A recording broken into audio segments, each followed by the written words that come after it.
All righty. Hey, True Believers England team here. Saturday night, time for an auction. Is anybody out there? Usually there's comments and such. Anyway, welcome to any new viewers. We are having a bit of a comic book auction every Saturday night, 8:30 p.m. I'm a little bit late tonight. And it's pretty simple. PayPal address if you win something, mediamadmin1@gmail.com. Shipping 1 to 18 books, $11 for a priority envelope. And then 19 to 50 regular size comics goes in a medium sized priority box for $19, and then $25 and up for 51 books, which is usually in a short box, but I'll find anything and make sure I make it as USPS proof as possible. There is no gatekeeping. If you're new here, feel free to bid. And like I said, you got the PayPal address here. I do recommend, if you plan on sticking around to the end of the night, paying at the end of the night. That way you're not accruing any kind of fee or anything like that. And if you just do decide to leave early, just say, hey, what's my total? Easy peasy, lemon squeezy. Let's get this one started. Decided to start with some big dogs tonight. And we have the Wiz Comics Treasury Edition. And we have Secret Origins Supervillains, also a DC Treasury. A magazine called Stars at War, where we, of course, feature Star Wars and Superman. This is from like 1978, 79, I want to say. And then, of course, Howard the Duck, number 4, is it? And we have the Hulk, and this is issue number 16. It's got some clips off the bottom. It's only $5. I didn't bother with a sticker for it. The Uncle Scrooge, The Many Faces of Magica Dispel from Gladstone. This is, as you can see, magazine size. It's also a prestige format book. And then we got Frank Miller's Hard Boiled issue number 1. Bidding begins at price is marked. And let me go for lot 1. All righty. And hello to Jim and hello to Mill. Hello, everybody. Just let you know your introduction doesn't show up. We hear about 10 seconds in. Okay. That's good to know. That's good to know. I'll do a little countdown before I jump in. These are oversized. They didn't fit in the boxes, so I figured, you know what? Why don't I just put these up first? Some of them, yeah, pretty damn cool. I do know I'm holding one other for you, Jim. I need to talk to Droon because I've got a few for him and one for Austin, as a matter of fact. So, yeah. Other than that, just looking forward to the evening. Got some good stuff. Tomorrow is a comic book show, so I'm hoping to make enough to pay the bills and go. So we'll see. We'll see. All righty, but I've never started with big dogs before. I always give a few. So if there's something you guys want, I can tell that, I mean, the crowd's not here yet. Not that the crowd gets much bigger, but yeah, now's a good time to snag. Now's a good time to get it. All righty. What has been going on today, kids? I'm getting ready to do this Disney thing with Pixel and such. So I've been watching Disney movies. We watched Bambo, which I haven't seen in forever and a day. They are good movies. They really are good movies. I don't know. Can Secret Origin Supervillains fit into a silver bag? No, sir. These are treasury size. They're bigger than magazines. Yeah. This is these are huge. This is a magazine, and this is the treasury editions were popular in the 70s. There you go. And yep, there you go. Yeah, but they do not fit in a Silver Age bag. They have to have their own specific. All righty. Hello to the evil black cat. How are you doing? So far, so good. Regular comic next to the treasuries. There you go. By the way, later in the big dogs, I've got a static number 1, if y'all haven't noticed. There you go.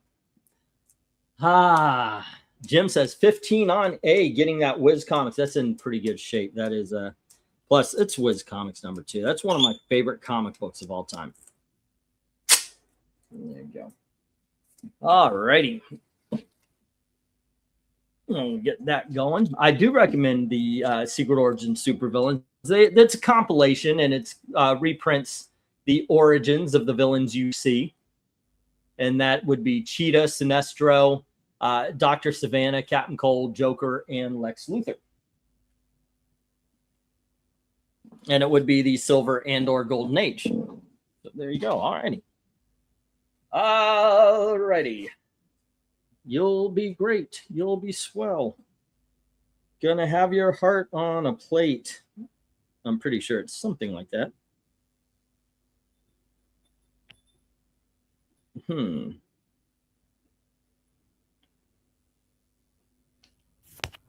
Let's see. Just the 15 on A. Where would you go on this one, Evil Black Cat? I am sure you're big into treasuries and magazines and the whole such.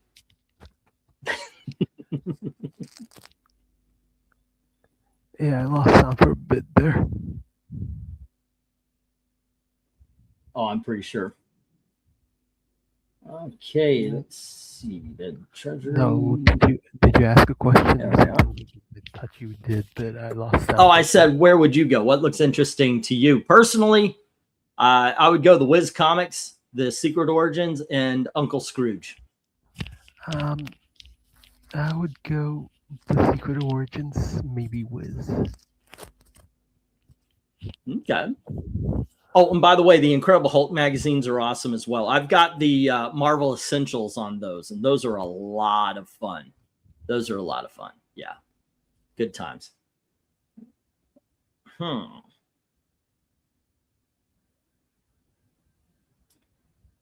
Do.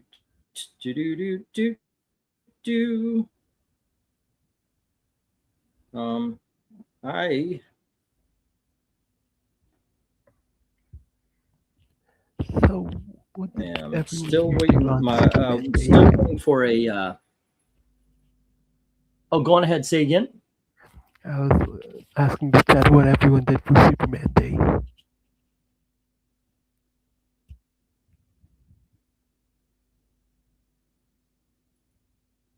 I don't know. MK or Mill says he's agreeing Jim with taking the Wiz Comics. There's not a lot of love for the other ones. It's 8:40. It's 8:44. Why don't I just get the stop here? We're going to bring these down, get the next round up, and we're on to regular comic books from here on in. I got some good stuff. Good stuff. Unfortunately, I did not have the money to go to the comic show today, but I still had enough books and enough stuff you guys might not have seen, but I'm sure some of it you have. And I'm hoping to be able to pay the phone bills and then get to the show tomorrow. So let's get a stop here. I enjoy most of these, but I simply don't have the space to store all of them. I get it. All right, let's get the stop here. And we'll get these down. We'll get next round up. The only thing that went was Wiz Comics. And we'll mark this down as Jim's. That was actually a problem. One time I had a whole bunch of these and I didn't mark them after they were sold, and I had to go through all of the shows to end up getting them to the right people. So I learned if you sell a magazine, mark it down. Just makes sense. Alrighty, and the rest hit the reject box, or as they say in France, it goes to the flea market. Boom, boom. All right. They're not so hard to ship, though, because you just put them down the side of a small box or something. All right. And here we go. 1, 2, 3, 4, 5, 6, 7, 8, 9, and 10. We're on to some $2 books. No $1 books today. I decided to start with the big dogs instead of the $1 books. All right. Part of it is absolutely at Part of it is absolutely out of desperation and desire. I really want to go to the show tomorrow. All right. It's fun. It's fun. We've got Legion of Superheroes issue number 333 or 303, excuse me. Those are my bad eyes. That's why I take off my glasses, by the way, so I can actually see small print. I did not want bifocals because my last one's bent and I was looking out of two different lenses, so I was afraid of that. I should have got bifocals. All righty, next up, we've got a book called The First Six Pack. This is from First Comics, and this is issue number 2. And it contains Psycho Blast, John Sable, The Whisperer, Shatter, American Flag, and Dreadstar. Right, next up, we've got The Darkness, issue number 1. And here is Marvel Superheroes Magazine, issue number 1, featuring the Fantastic Four, Daredevil, Iron Man, and the Hulk. And let's see, E, by the way, for those of you who don't know, A, B, C, D, and E. That's all you got to put down plus a bid. Here's Micronauts, issue number 16. And we have the Ultraverse Unlimited. This is book number 1. Here you go. 48 pages of terrifying action. We have Swamp Thing, issue number 11. Yes, I checked. And then we have Betty and Veronica, issue number 1. There you go. We have the League of Champions. And this is issue number 5. And something that this is what I call a collection book, because there's no way I would ever have one if it didn't come in a collection.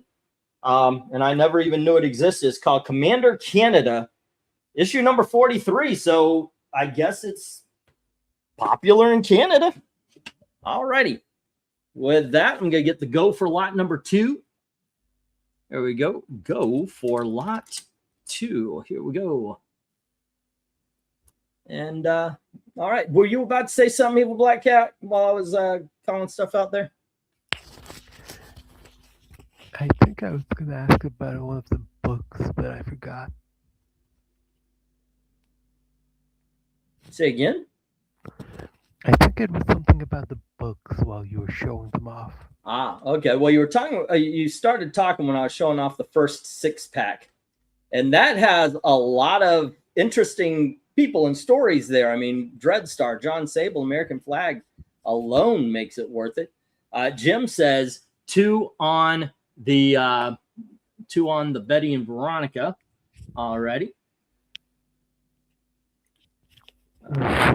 Which Darkness is that? The latest one or the original? This is, I think, I don't know what the original, what's the latest one? Was the latest one in the 2000s? Because this one's in the 2000s. The latest one is, I think, this year or last year. Oh, fuck no. I don't get new comics. The modern day comics, they truly have to sneak in order to get into my auctions. And if in all honesty, right now I have no one who is interested in buying new comics. If we get new people and they're like, hey, why don't you put new stuff up? Then maybe I'll start incorporating. But yeah, as it stands, I have no desire or even an incentive to stock up on new books for the auctions. Let's see. This says December 2002, first printing. Okay, it's one of the earlier series. Yeah. It's not the first one, but it's not the latest one either. So out of curiosity, any horror items? Do I have any?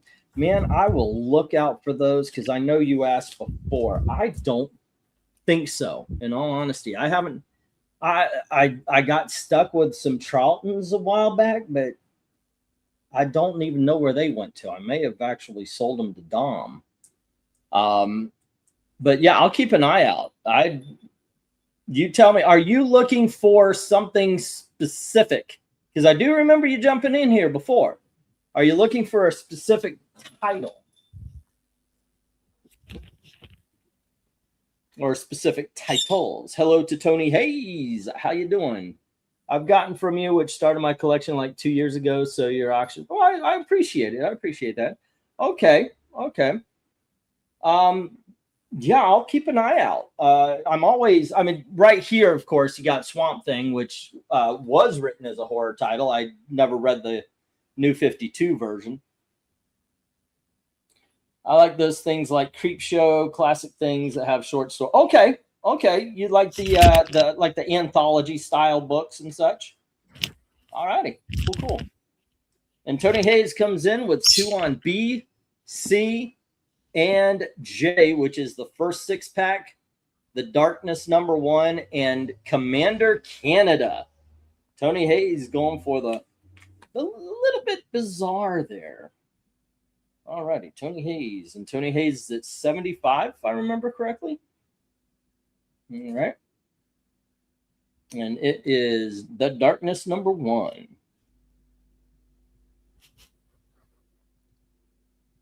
All righty. And then it was the first 6-pack. Okay, and I believe that was #2. And then we had J, which is Commander Canada. I just think that's kind of cool. Whenever I get in books in a collection and it's something I had no idea even existed, I'm always curious. Will that sell? Would the strangeness of it go? It's just kind of cool. Personally, now, of course, Legion of Superheroes. I know, Jim, you've probably got that issue. I've sold it a couple of times. But if I'm looking up here, I'm going League of Champions because first of all, I loved the Champions role-playing game when I was a kid, and I liked the comics based on them. So I'd probably go there, Betty and Veronica, and in all honesty, the Ultraverse. But I'm an Ultraverse fan, so that's where I would go on this one. Eerie Creeper, and I'm sure these lots I don't know about, but I appreciate those each a lot. Thanks, man. I'll stick around anyway. See. Okay, yeah, I appreciate that. Stay for the conversation, man. We are having a live stream. We do treat these as live streams with comic book sales. So yeah, stick around. And a lot of horror titles are in fact anthologies. Especially there's a whole bunch of like DC 70s stuff. That, like I said, the Charlton, the Marvels, even Black Magic. Yeah. Alrighty. Let's see. I'm drowning myself in a drink, says Mill. You should just drink it, then you won't drown. Let me get the 1-minute warning. And at this point, we have, I think, 4 books taken by, once again, they're auctions. I should just do this as a, what do you call it? If there's only a few people here. The claim sales, put it up, put it down, put it up, put it down kind of thing. I've been wanting to try that out.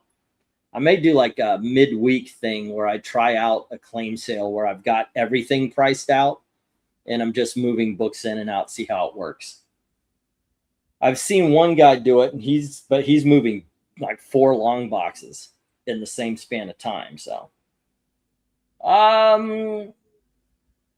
let's see. But what we've got here is the Darkness 6-pack in the Darkness and Commander Canada going to Tony Hayes. And Jim has the Betty and Veronica. No love for Legion of Superheroes, the Marvel Superheroes magazine, Micronauts, Ultraverse, Swamp Thing, or League of Champions, which that should change. That's just that should be against the law. Nobody getting League of Champions. That's awesomeness. All right. But since nothing could be done about that, and remember, any book that doesn't sell is still for sale all night. All right, let me get these down. We'll get the next round up. Once again, 6-pack, The Darkness and Commander Canada are with Tony Hayes, and Jim has Betty and Veronica. All right. I'll make a deal. Take the last 6 for 10. Get a free book there. All right. Anybody wants to take me up on it, just say so. And there you go. Let's see. 1, 2, 3, 4, 5, 6. It's Or let's say $9. Let's drop it to $1.50 each if someone takes all 6 books from the first lot. All right, we got 1, 2, 3. Did I not put that in? Yeah, I did. Okay, 3, 4, 5, 6, 7. Oh my gosh, I had to clear off a sticker there. 8, 9, and 10. Okay, kids, next up we've got Captain Carrot, and this is issue number 7. There we go. And we've got Captain Carrot and his Amazing Zoo Crew, issue number 8. Going completely in the opposite direction of the horror books he was asking for. Here's some fun cartoon comics. And then we've got Woody Woodpecker, and this is a Whitman comic, so I don't have the number right away. Here we go. All right, next up we have Tom and Jerry, once again, Whitman. But there you are. And we're going to finish off the top row with a little bit of Dennis the Menace. Now, this is a 1973 summer special. There you go. I was 3 years old, or actually, yeah, I was about either 3 or I was about to be 3 because I'm a July baby. All right, next up is Judge Colt from Gold Key Comics. A little Western action. And we have Kazar and Dr. Doom and Astonishing Tales. And this is issue number 2. This is a $2 book. It's about a 1 or a 2 or so. Yeah, there you go. All right. It's seen better days, but at least it's got its cover, which is better than I could say about this next one. But what I can say about this next one, it's a 1966 Superman, issue number 183, which is a one of those 100 or 60-page specials. There you go. Next up, we've got a book every household should have, and that is Team America. Not World Police. This is from the 1970s. It's a whole motorcycle thing. I ask Gail about motorcycle culture usually because, she was a gangster mall. All right, and then we have Batman Annual number 8. Bidding begins at $2 each as soon as you get the go for lot number 2. All righty. There we go. Go for lot 2. Bum bum da da da da dum. Let's see. So Gorilla Kong. What usually happens here is we go through low cost auction, then increase in price as the rounds go on. Nothing is really out of hand, but best bargains are often $5 unless.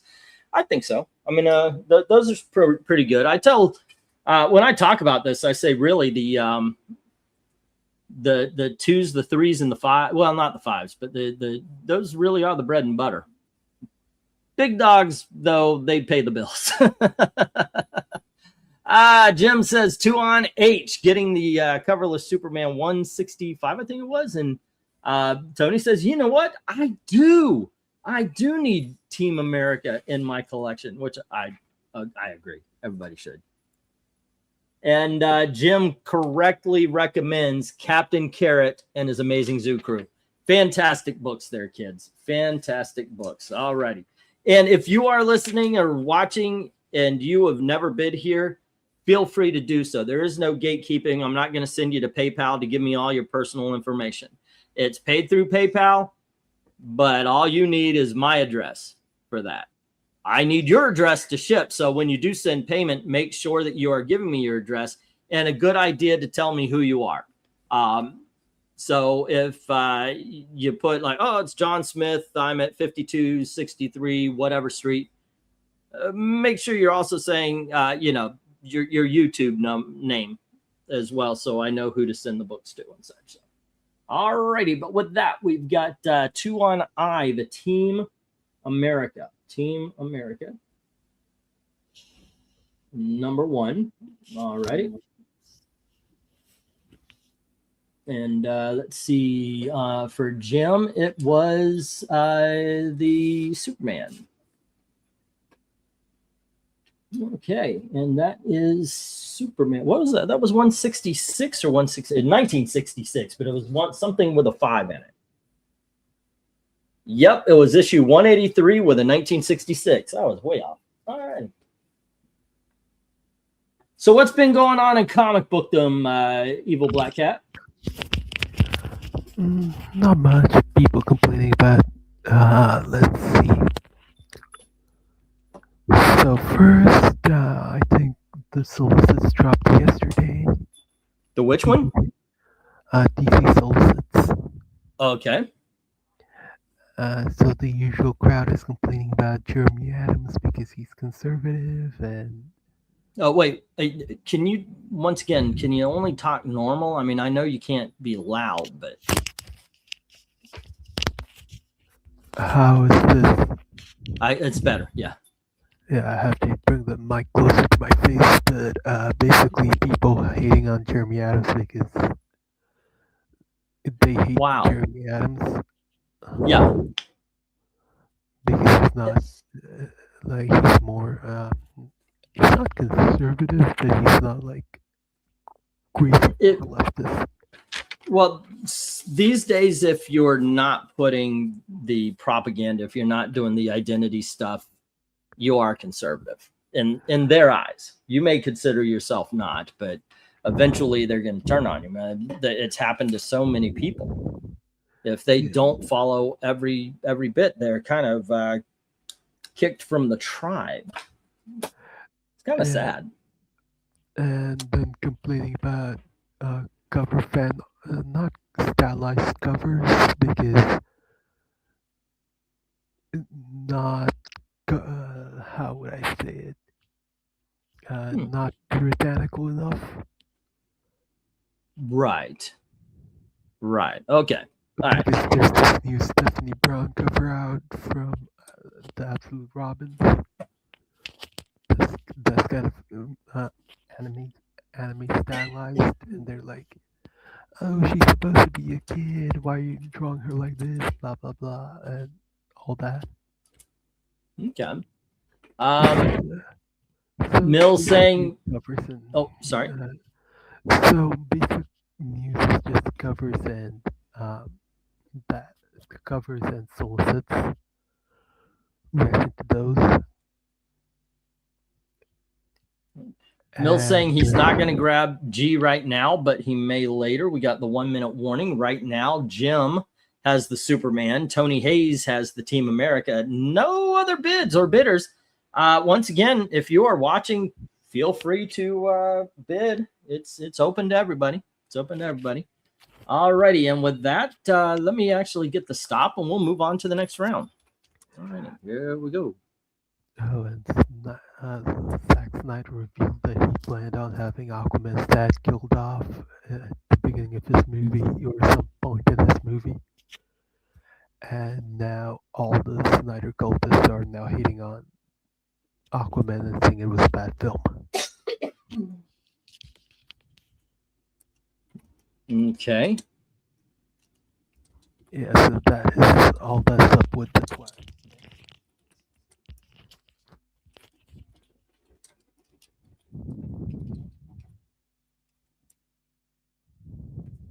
All right, let me get these down. We get the next round up. All right. Once again, Jim has Superman, Tony Hayes has the Team America, and all of the other $2 books hit the reject box. There we go. And let's see.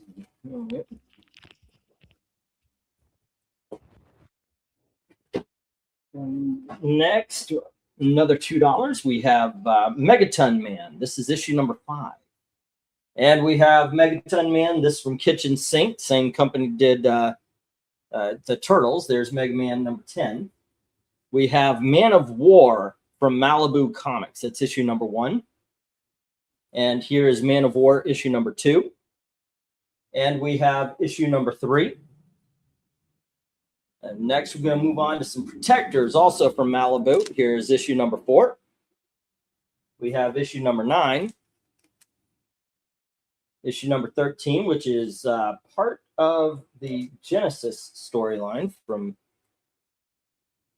Malibu. And then we have issue number 14 and issue number 19. Bidding begins, starts at 2 o'clock. Bidding begins at $2 each as soon as they get the go for lot. What are we on? Lot number 4 here, right? Go for lot 1, 2. Did I only have two $2 lots? Okay, it's lot number 3. There we go. And here we are. Now, the Malibus are pretty good. This is pre-image stuff. I highly recommend. It's great story. Okay. Let's see how it goes.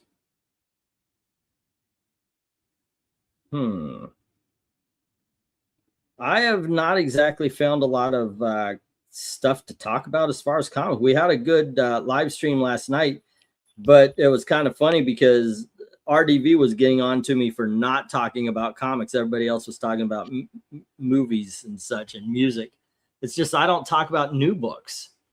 I used to. It's just I lost the I don't know, just lost the desire to talk about new books, it feels like. Yeah, new books are, some are good here and there. Most of it is crapola. Yeah. But I think what happens is that because of the crap, you kind of lose interest in whatever the good books are as well. And you've been burned so many times that it's like, all right, do I actually want to get invested in this? Because at one point, this book's going to turn to shit. Let's see. I've read every Megaton Man. They are great, says Mill. All righty. This is a hard sell. There's, I mean, look, a lot of people just aren't into independence. They don't want to give them a try, especially 1980s. And these days, it's more of a how's the cover and is it going to be worth a gajillion dollars kind of thing. This is a weird auction for those of you who are listening in and you don't usually buy. This is a weird auction because we do say, this is a good book, you should get it. Instead of, hey, this is a variant cover and you can slab it. Tony Hayes says 2 on F through J, getting the protectors. All righty. Put that down for you. And with that, I'm just going to call it. There we go. Yeah, all right. And the other news is Charlie Dance is going to be Harvey Dent's dad in the second Batman movie. There we go. Okay. That is 2, 4, 6, 18. All righty. And you know what? I'm gonna get the stop here and we are going to move on to the $3. Zoinks. And let's get the $3 lot up. We're going to get these down, get the next lot up. And Tony Hayes has the protectors and everything else into the reject box. All right. There we go. Megaton Man, Men of War. What is this? I'll tell you what. Give a try to Man of War. It's 3 books. That would normally be 6. Let's go 3 for 5.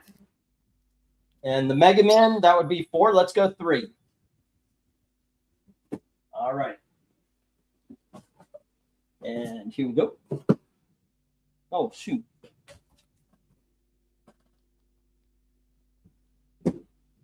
Let's see. 1, 2, 3, 4, 5, 6, 7, 8, 9, and 10. All righty, kids. First up, we've got Lancelot Strong, The Shield. And this is from Red Circle Comics. There we go. And that's number 1. We have Dennis the Menace, issue number 148 from the year 1976. All right. And we've got 121 here. Got some Dennis the Menace issue number. Oh, this Dennis the Menace and Mr. Wilson issue number 16. All righty. We've got a Seen Better Days issue of Jaguar. I'm not seeing a number. It just says September on this. I'm trying to find the number, but it doesn't have it. But there you go. This is from 60s, obviously. There we go. And we have Showcase Presents issue number 96, starring the Doom Patrol. And let's see. Sorry, bumped that. We've got Dazzler, and we have issue number 6. And here is Dazzler issue number 7. Dazzler issue number 9. And Dazzler issue number 17. Bidding begins at $3 each as soon as I get the go for lot number 4. All righty. There you go. Go for lot 4. There we are.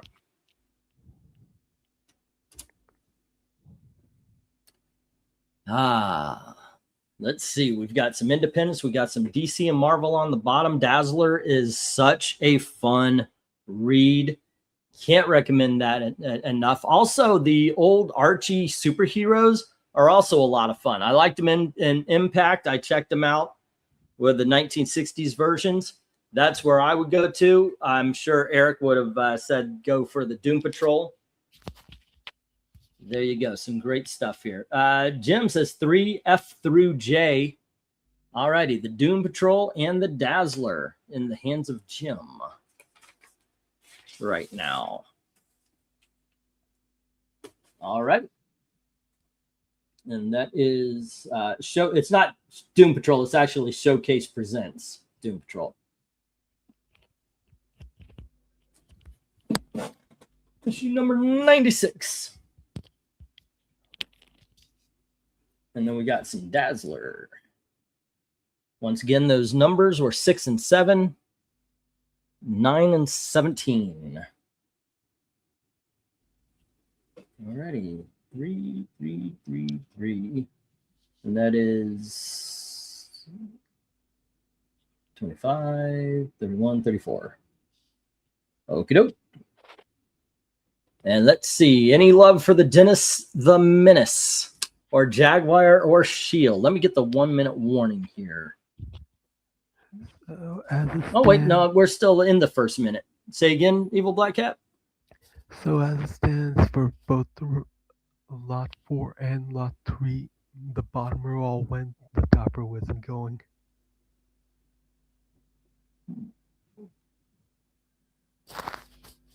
Alrighty.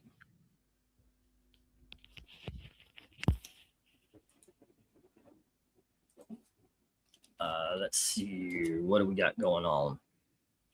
I should look around. What are the stories? What are the cool comic book stories that Comic Book Resources is talking about? Maybe, the Mummy director. Okay. Also, 4 years later, Netflix long gestating video game adaptation.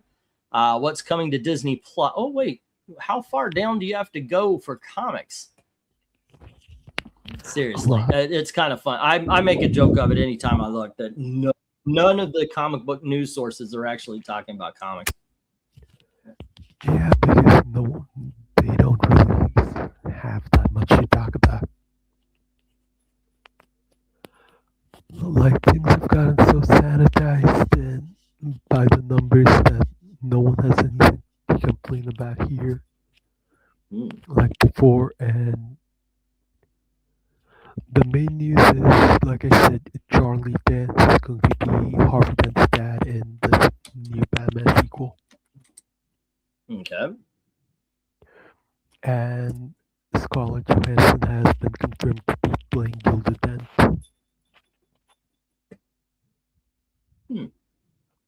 Like, all right, we got the 1 minute.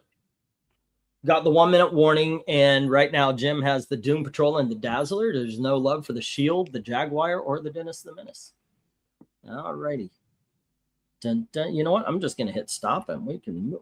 Bro Evil Black Cat, please speak up and get away from the mic. All I hear is mic popping, and I can't hear. I haven't heard. I heard Scarlett Johansson. I've been maybe thinking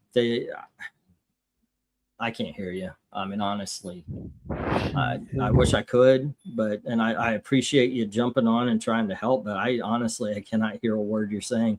I know part of it is that I just don't hear as well as I used to.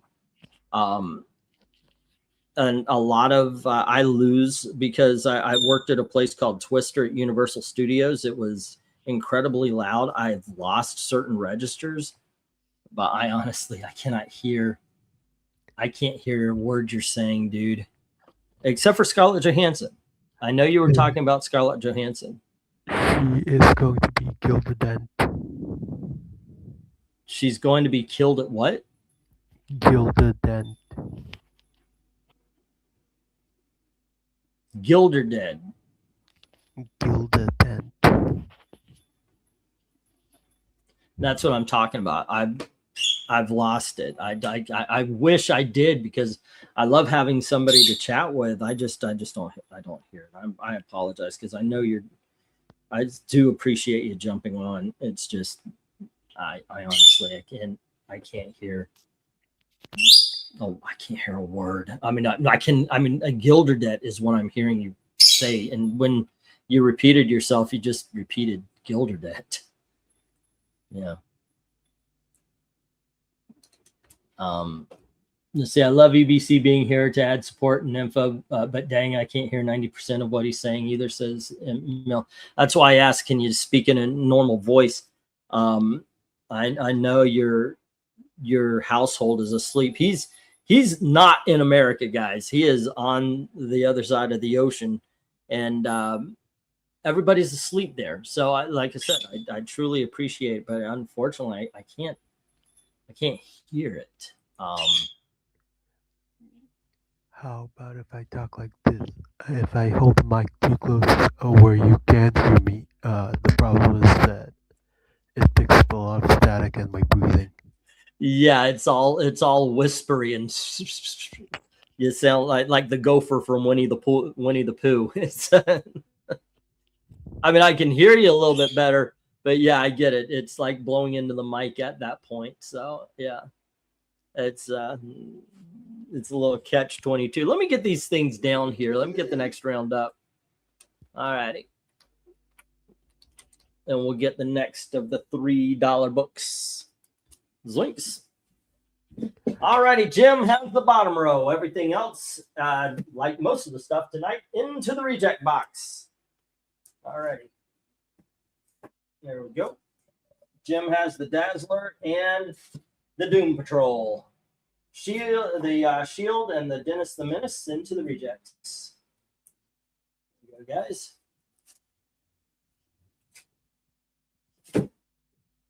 Alrighty, next 1, 2, 3, 4, 5, 6, 7, 8, 9, and 10. All right, next up, we've got Marvel Comics Presents issue number 100.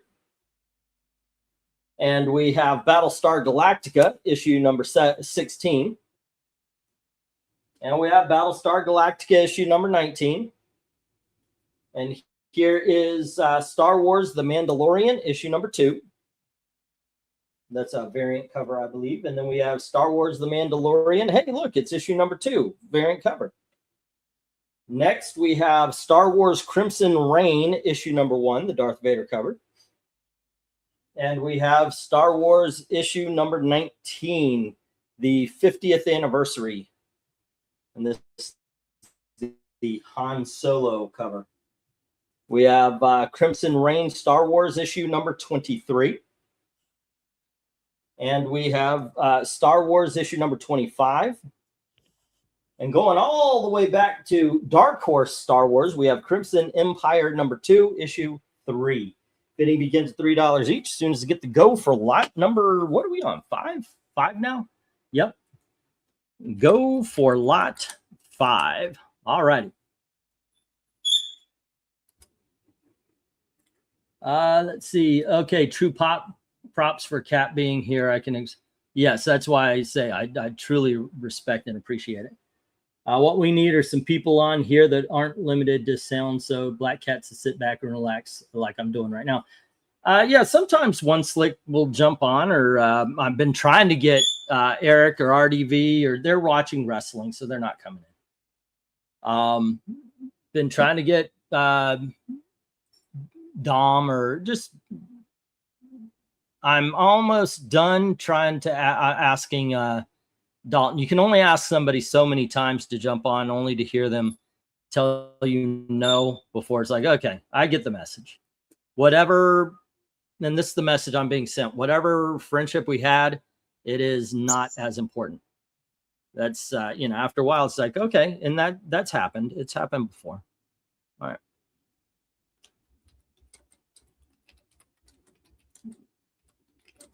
Dun, dun. Da-da-da-da-dum. Let's see. $3 on Jay, says Jim. And that is Star Wars Crimson Empire. All right. And that is, there we go. And boom. I was mentioning earlier, we're rewatching. Basically, we're going to end up rewatching every Disney movie, which is some because I haven't watched some of them in decades, and I'm finding they're pretty damn good. Last time I watched Bambi, I remembered not enjoying it, but I was watching it today, going, "Wow, the animation is amazing." Oh, the Jim saying he'd jump on, but there was a big delay.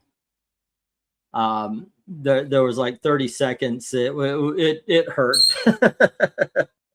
It does. It messes it up a little bit.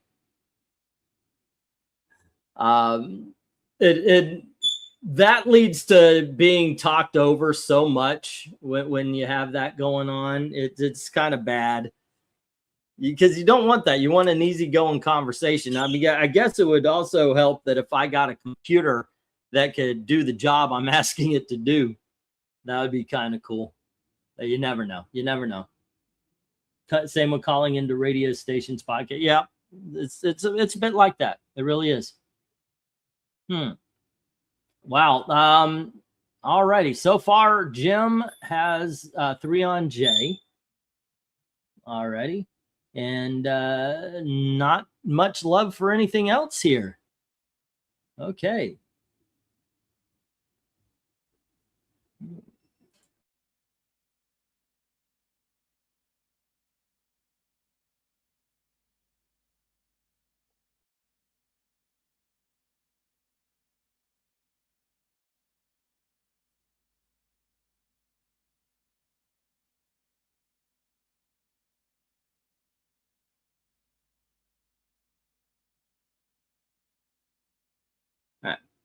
All right. Let's see. It's not the PC. It's the delay. I'm simply not Star Wars, a Star Trek fan. What? Oh my gosh. I thought all of geekdom, I thought, were split into one of those two camps. You're either Star Wars or you're Star Trek. You can't be both. You can't be either. Or you got to be either. You can't be none either, right? Isn't that the rule? I don't know. Actually, I'm more Star Trek than I am Star Wars, but I like both. You know what? You should compromise and get Battlestar Galactica. Yeah. That would be the way to compromise here, to get the Battlestar Galactica. Okay, 1 minute warning, ladies and gentlemen. There you go. And let's see what goes on. As I'm actually trying to find, what's going on in the world today. Superman fans won't be able to resist Upper Deck's latest trading card set. Are they trying to bring back trading cards? Oh my God! If this is a picture of the trading cards, fans will resist. Oh goodness gracious! What is up with pastel colors in comics anymore? It's ridiculous. It makes everything look, in all honesty, it makes it all look gay. Holy crap, that's a horrible image of Clark Kent. I've been wondering about certain things anyway. I mean, they did a Superman Spider-Man, and I'm thinking, think about that original cover with Superman and Spider-Man. They're above the city. Superman's coming up to attack them. And what an incredible cover. And then I see a cover for a modern one, and Superman's got a yippee kind of pose, and it's just weird. It's just fucking weird. Why would you see the original? Why would you not try to match that? I don't know. It's just me. I cannot put in me to pay for something I'm not into, as I'd rather overpay something that I am. Just simply guideline. Okay, everybody's got their thing. All right, I'm gonna get the stop, and we've got goodness, Jim has J, and everything else to the rejects. All right, there we go.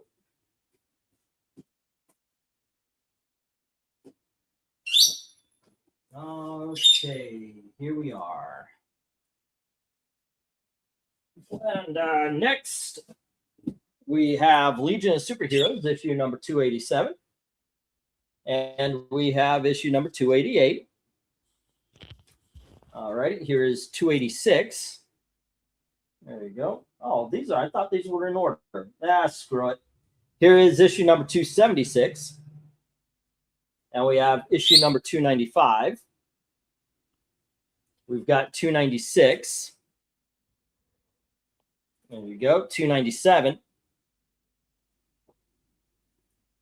And here is issue number 299. Legion of Superheroes Annual number 1. And Tales of the Legion Superheroes Annual number 4. Bidding begins $3 each. As soon as I get the go for lot number 5. All right. Go for lot 5. Yeah, I've got a few more Dark Horse Star Wars coming up as well. If I remember right, Battlestar was also a TV show. I'm surprised it didn't get bid on. Me too, but it is what it is. All righty.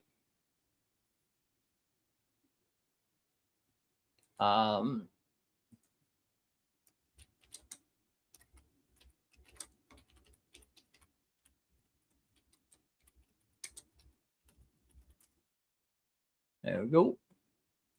But it's something. I'm looking for anything. You know, I know the title kind of gets. I'm stuck talking. Oh, you go. As a matter of fact, anytime I have decided to talk about things other than comics, that's not comics. Your title, the name of your channel is I Love Comics. Why are you? Just shut up. I'm going to talk about what I want. Still my thing. Let's see. Twisted Metal series officially loses 1 star ahead of season 3. Mike. Okay, it's Mike Mitchell. I don't know who that is. I think that might be Hawk from not Hawk, but the fat guy from. No. What is it? Yeah, it's the fat guy from Twisted Metal. I don't know if you guys did y'all watch the series? Did you guys check out Twisted Metal on Peacock? That show is a hell of a lot of fun. All righty, we've got Jim saying 3 on J, and that is Tales of the Legion of Superheroes. All righty, and this is issue annual number 4. All kidokies. And that's up to 40. All righty. Did we lose Tony Hayes? Did Tony Hayes drop out? Is it really literally just Jim now? Okay. All right. You know what? Why is there no Green Lantern Corps in the 30th century? I've always wondered that. Have they ever answered that in any of the Legion of Superheroes? I know they had in the dark one, the one where the moon blew up. I know they fought a Green Lantern, but I don't know if they really discussed why there was no Green Lantern Corps at that point. So apparently there's a story to be told where the Green Lantern Corps gets wiped out. Or maybe there should be like a villain who's just absorbed the power. And that would be somebody the Legion of Superheroes could go up against. I don't want to give that idea to DC right now, or maybe never in the future, but that is something. If I wrote the Legion I would, if I did one of those, I think that would be the story. You would have to describe what happened to the Green Lantern Corps. Would you have them have just disbanded? But I don't think the Guardians would. They're supposed to be immortal, so they should be around. So that means somebody took them out. Who would be powerful enough to do that? Would it be like a Mordu kind of character, maybe?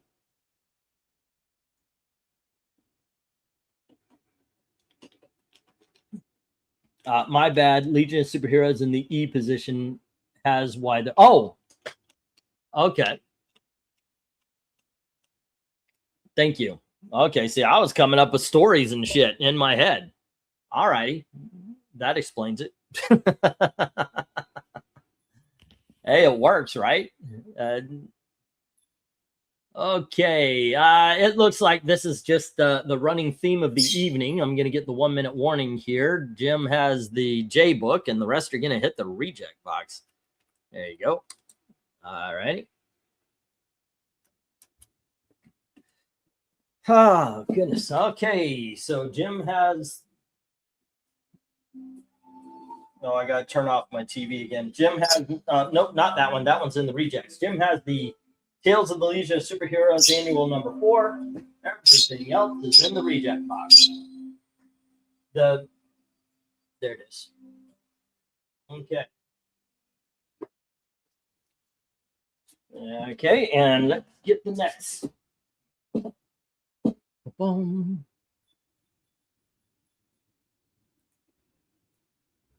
There we go. We're going to move up to some $5 books. There we go. Let's see. 1, 2, 3, 4, 5, 6, 7, 8, 9, and oh, shoot. Only got 9 of them. 1, 2, 3, 4, 5, 6, 7, 8, 9. Nope, I got the appropriate amount. Okay, kids, next up, we've got Ms. Marvel, issue number 12. And here is Ms. Marvel, issue number 14. And we have issue number 15. And here is issue number 16. We've got Ms. Marvel, issue number 17. And here is issue number 19. And we've got Ms. Marvel, issue number 21. And we have issue number 22. Here's Ms. Marvel, issue number 23.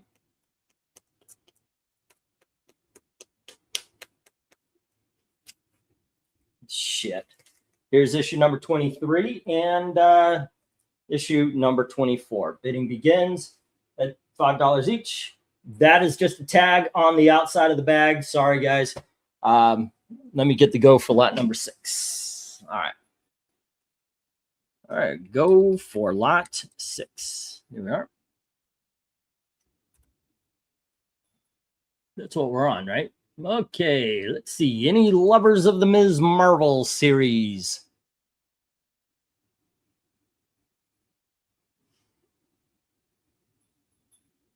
We will find out.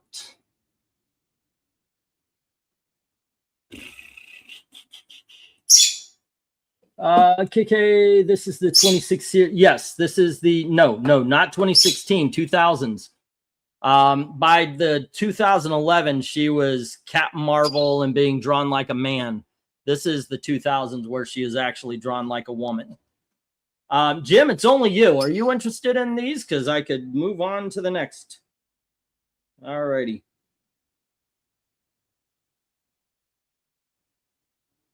Let's see.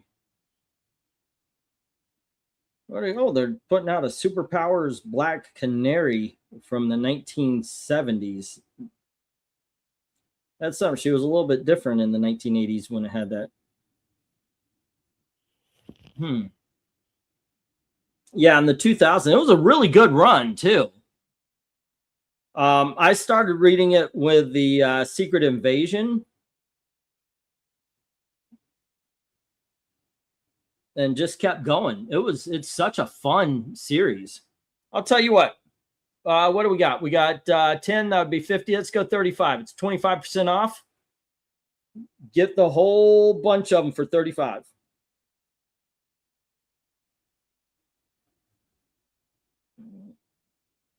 Okay.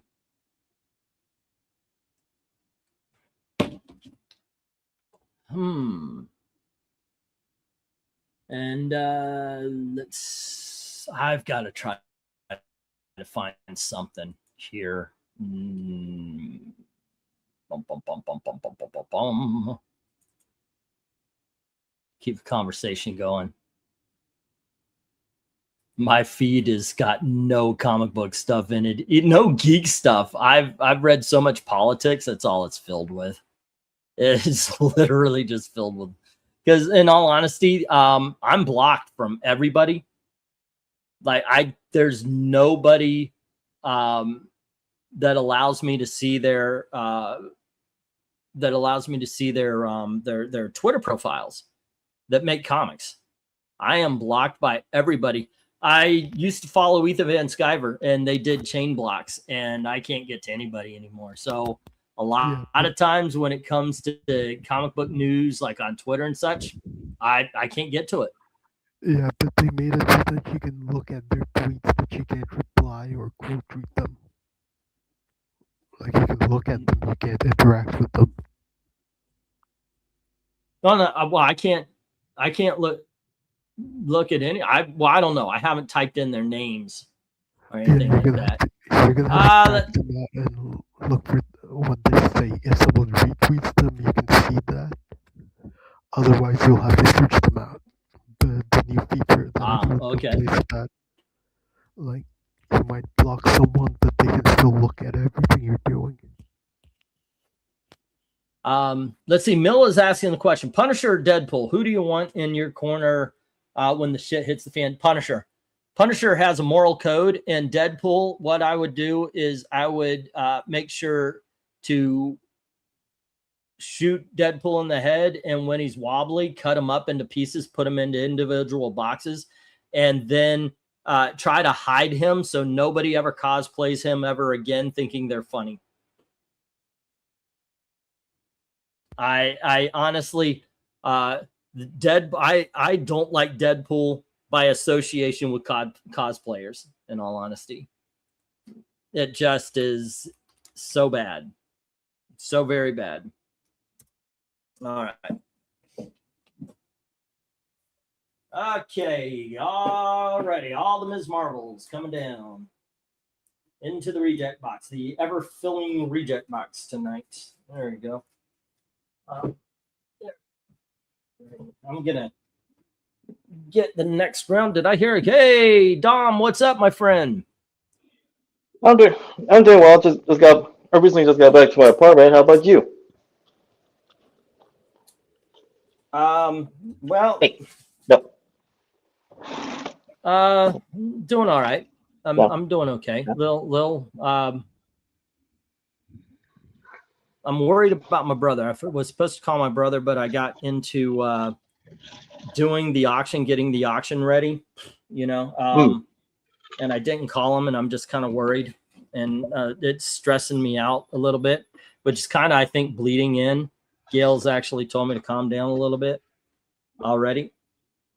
But yeah, otherwise, I mean, I know I'm supposed to say fine and walk away, but yeah, a little bit. I'm kind of worried about my brother. Oh, beyond that, did something happen to Chef Jack?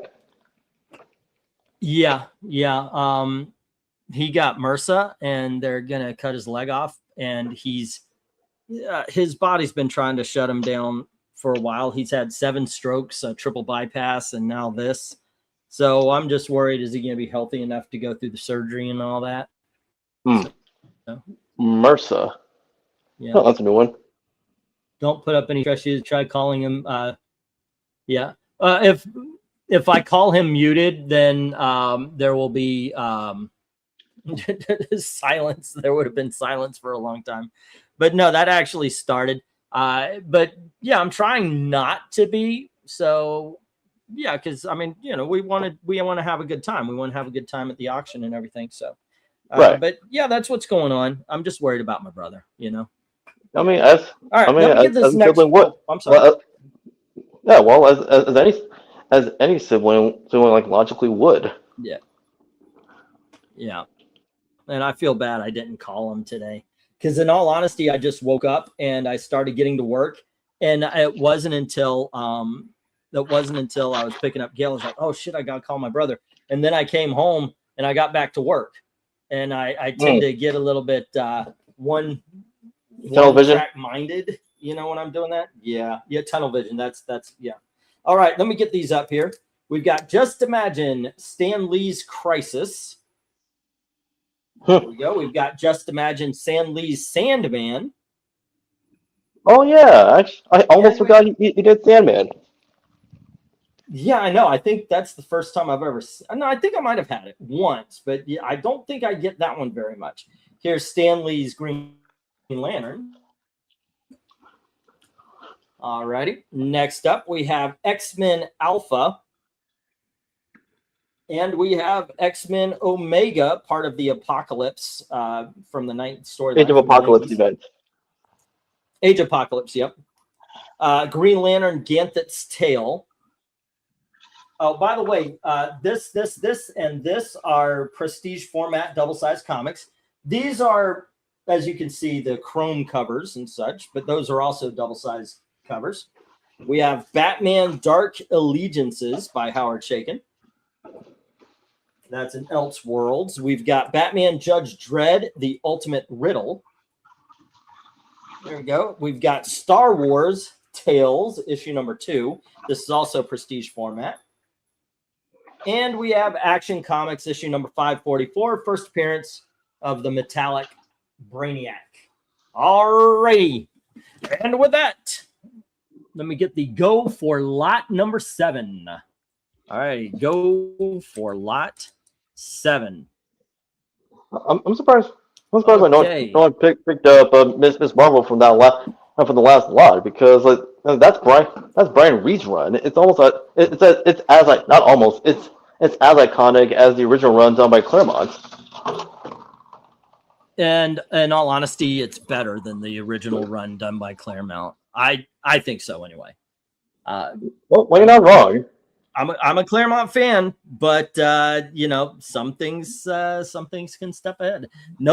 I don't think anybody will ever top Claremont's run in X-Men. No. I don't think it's possible. And I'm not saying that because I'm his run was perfection, blah blah blah, no flaws.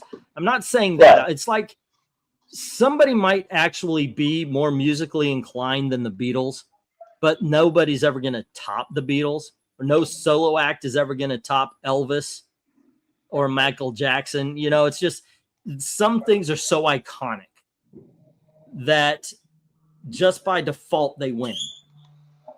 That's what I'm saying. And I think while Claremont was that on the X-Men, he was good on Ms. Marvel. But I think if you're going for the definitive Ms. Marvel run, it was the one we had in the last lot.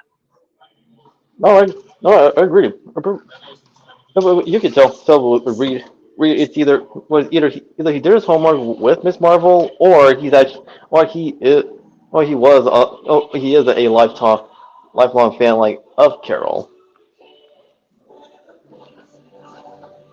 Yeah. Oh, let's see. Ganthet's Tale for Jim. Yeah. He also has H, which is Batman Judge Dredd. Alrighty. What? And I, which is Star Wars Tales. Going ahead. Well, outside of the seminal Brian Reed run of Ms. Marvel, like we still need to do live stream of the topic. That's how we've been talking about for some time this week, and also the last. Okay, well, one more time. And we still need to do a live stream of a topic that we discussed before, for like this week and the week before and the week before that, which is going over like aspects, pretty much like things from comics that everybody loves, but not a lot of people don't. Okay, yeah, it was things that everybody else loves that you don't like, and things that you like that everybody else doesn't. Yes. Yeah. All right. We'll do this Wednesday. We'll do it this Wednesday. I was a little bit otherwise occupied, but yeah, we'll do it this Wednesday. I want to know, is there any days you would be available at around 9 o'clock-ish, other than Monday and Thursday? Well, I'm actually free. I'm free on Mondays and Thursdays. No, I said other than those. Other than those, wait, no me being free for Saturday and taking part in the auction streams. Okay. Well, I was wondering because I want to get back to, as you said, the I want to get back to the if I wrote and the what are you reading? Oh, yeah. What your readings? Yeah. Because in all honesty, last night I was thinking of a story. Somebody made a comment on Facebook about Harley Quinn and saying, she hasn't been good since 2000. And I was like, yeah, no kidding. One thing that I think they miss out as far as Harley Quinn is concerned is she was in an abusive relationship with the Joker. Uh-huh. Most women in abusive relationships, when they get out of them, they go right back into a brand new abusive relationship. And so I would actually use her for a voice of abused women. Really, let her be a mirror. Yeah, let her be a mirror to discuss that, to discuss the fact. I mean, and I'm not giving any kind of leeway to the men who do the beating, but there's usually a pattern to it, and I think Harley Quinn could have been a much deeper character than they made her. And I don't even think Harley Quinn is a character anymore since they got her together with Poison Ivy. Give me 1 second. Mill says he's going 5 on D and E, but if somebody undercuts me, I'll give it to him. Okay. D being the X-Men Omega and Alpha. Already. Oh, great choices. Yeah. Really with Harley, she has become a caricature ever since the aftermath of Flashpoint and the New 52. And really what DC shouldn't have done is caving into the demands of shippers, because it was established by previous writers and even by Paul Dini himself that the two of them are close friends. Whereas Yes. there were never hints like in the comics and the anime series that they swing both ways. The sad thing is I mean, I always say Greg Pak is a lesbian fetishist. Yes, he is. And any female character he gets his hands on becomes no. Go on ahead. Greg Rucka. Greg Rucka. You're right. You mixed up Greg Pak with Rucka. No, I said Rucka. Pak. Yeah, I meant Rucka. Yes, Rucka. No, Rucka is the one who has a fetish for gay people, especially gay women. Yeah, Greg Pak is Asian writer Greg Pak now. He basically writes Asian characters.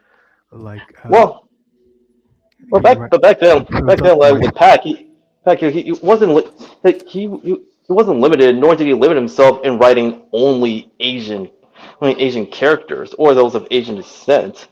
So it's really like when these new, with the trends and the new standards in air quotes, that writers and artists like only allowed to write and draw characters that reflect the surface level traits. Yeah. The fact is that Harley Quinn was pretty fun to play as a character on DC Online, or I should say fun to fight early level. I could not get DC Online to work for me. It's like I would really. It took me forever to get out of the Brainiac ship, and then as soon as I went out, I was like, stop this crime, and I got my ass kicked every damn time. I was like, well, okay, I don't know what I'm supposed to do here. Yeah, I just could not play that game.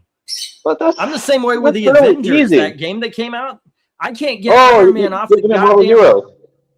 Yeah, I can't get the in the Avengers game. I can't get Iron Man off that goddamn ship. I'm just flying around room to room. Where the f do I go? So I was like, you know what? They don't want me to play. I'm not going to play. Yeah. I've never played Avengers because I can't get Iron Man off the ship. And for a while, I couldn't get my character off the Brainiac ship. So I was like, I'm done. Yeah. I'll go back to playing Batman, Arkham, whatever.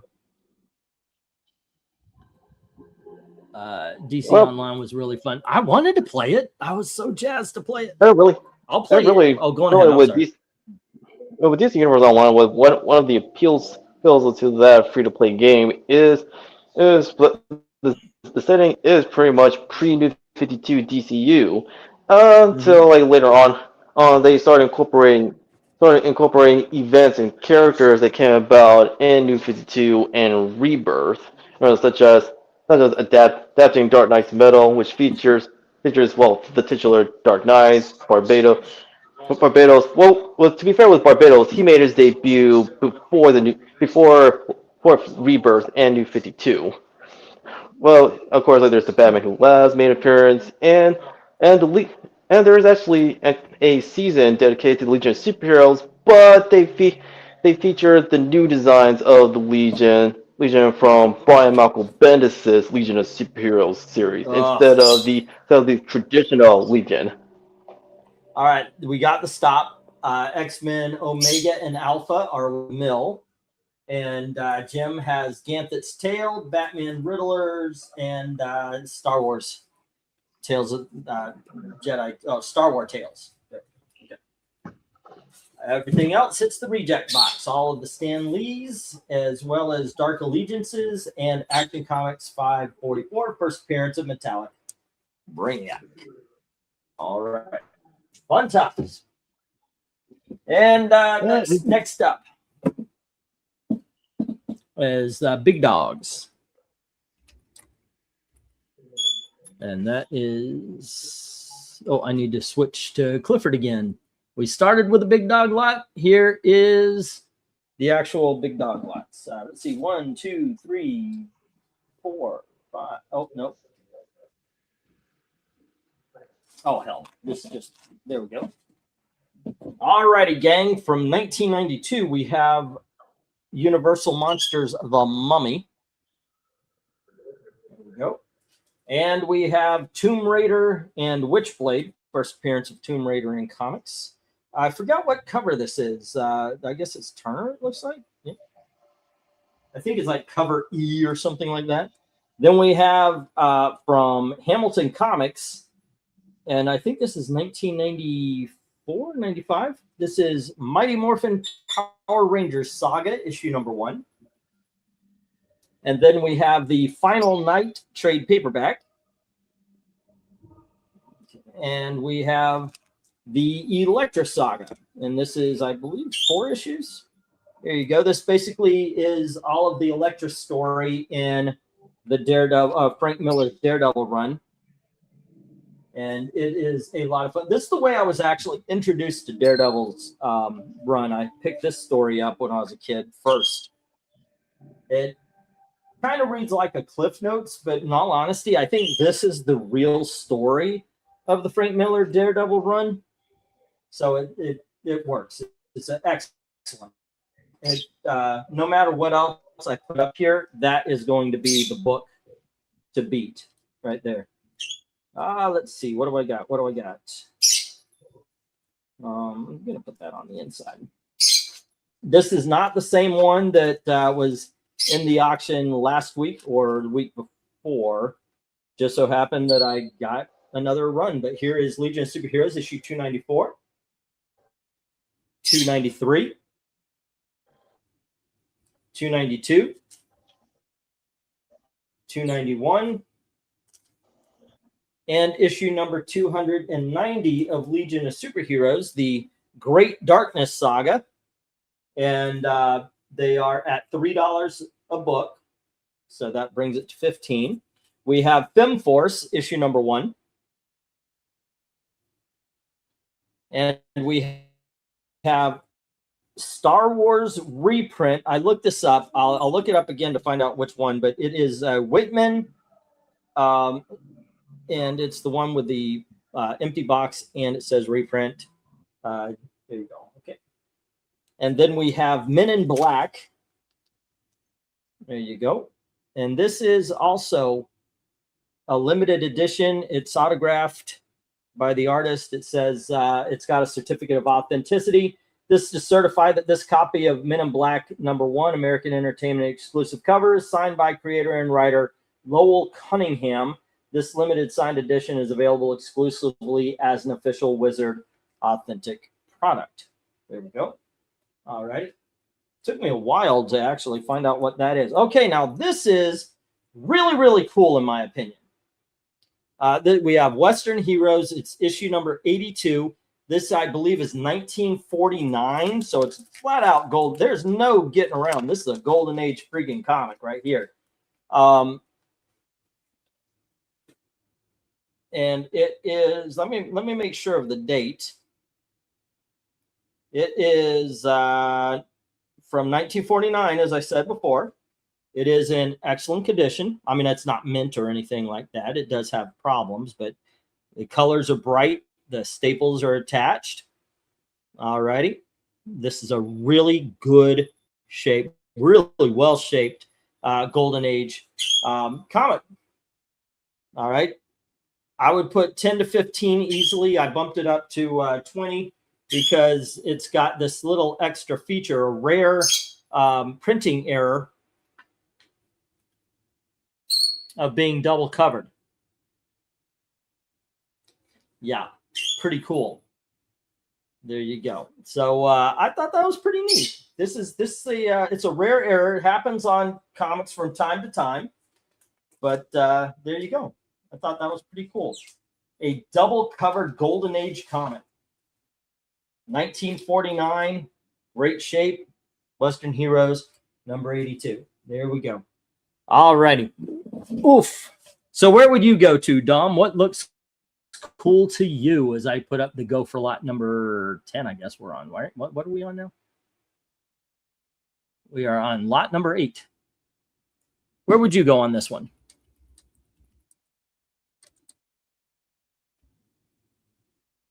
Oh, I guess we lost them for a little bit. Haven't played in 10 years, but I'd suggest to anybody. Oh, the Electra Saga was tight. It really was. It's really good.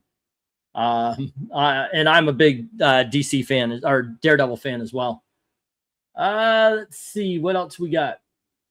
I know I'm biased, but the Great Darkness Saga is the best pre-crisis long-form story out there, says Jim. Agreed. All righty. Patrick Sargent is saying Hero and Mummy. Hero and Mummy. Hero and Mummy. Legion. Are you putting bids on these, Patrick? Oh, if he was buying. Okay. We lost Dom for a little bit. Hopefully he jumps back on. But yeah, I was pretty impressed with this lot. Some good stuff. Nobody's bidding, but I was impressed. And it was really cool. In my opinion, it was really cool to find that Western Hero, that little, because you just don't see those very often, the double covers. Men in Black turning out to be a rare Wizard exclusive sign. That was pretty cool. You could have a few Star Wars reprints, but this one just turned out to be the Whitman with the reprint on the cover. Yep. Let's see. Jim says 10 on B and 20 on D. Okay. And hello again to Dom. As I was saying earlier, before the connection got cut off, I will go with Tomb Raider, Final Night, and FemForce. All righty. Well, 2 of those actually got picked up by Jim. Jim says 10 on B, the Tomb Raider. This is first Tomb Raider, I believe, in comics. And then we have 20 on D, the Final Night trade paperback. All right. If that's issue 1 from the 95 series, then yes, that is. Yes, it is. Then yes, it is. All righty. And Final Night TPB. All right. And that is 85. Okay. And I do believe I lost Tony Hayes. That's too bad. But yeah, I'm actually surprised you didn't pick Power Rangers. You're the perfect age for Power Rangers. But the ones that I would suggest just for some great reading is the Electra Saga, the Legion of Superheroes. Those are the two for some great reading for collecting. You can't go wrong with Star Wars. Actually, every now and again, I am still reading the Power Rangers series. There's from Boom Studios. Yeah. I tried. I really did. I tried.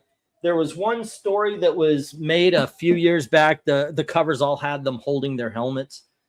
It was good, but it never grabbed me. I gave it a shot.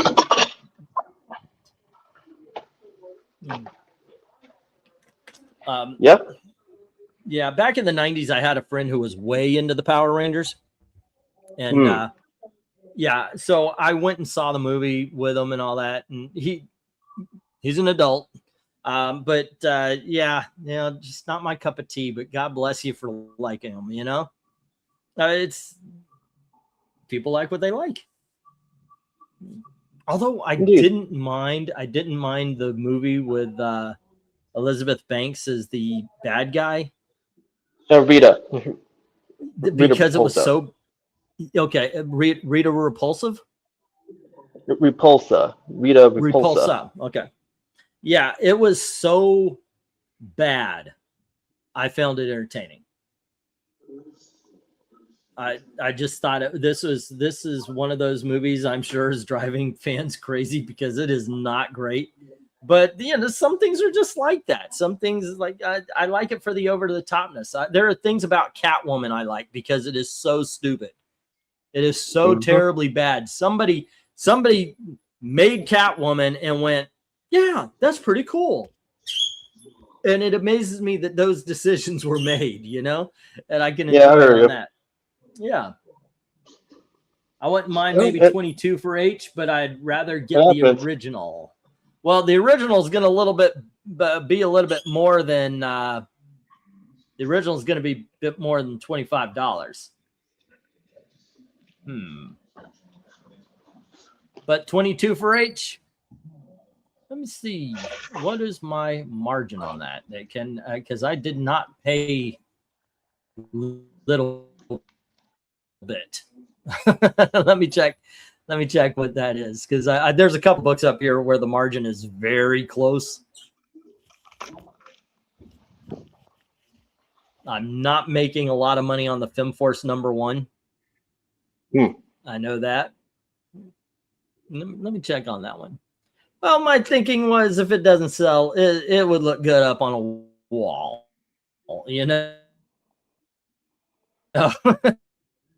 So it's one of those things. It's when I buy, is this for me or the auction? I have no idea. Let me see about this there. I think I could do 22. I think that's doable though. All righty, where is it? I'm getting to my records. Star Wars, nothing but Star Wars. Those near and those far wars. Okie doke. You want 22? We could do 22s. Well, you're not doing 22? Okay. Well, speaking of Star Wars, like there's been one new updates for Spaceballs 2. I saw. Oh my gosh! Yes, they put out a trailer in the whole 9 yards. Yep, with Mel Brooks going, "Hi, I'm Mel Brooks." I was like, "Oh, I can't wait! I want to see this one. I want to see this so much." I'm looking forward to it too. Mm-hmm.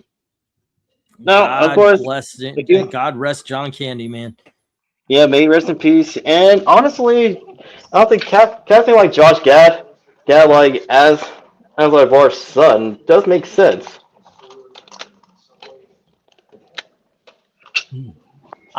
Mill, this auction's not doing great. I appreciate being able to pay my phone bill. So 22 is fine with me. Okay, let me get the 1 minute warning here. Did I already get the 1 minute warning? Or yeah, let me get the 1 minute warning here. we've got a few big dog lots tonight. Like I said, we got new phones, and a lot of the this stuff, it's a higher phone bill this time. I need to pay off, and that's what I'm aiming for.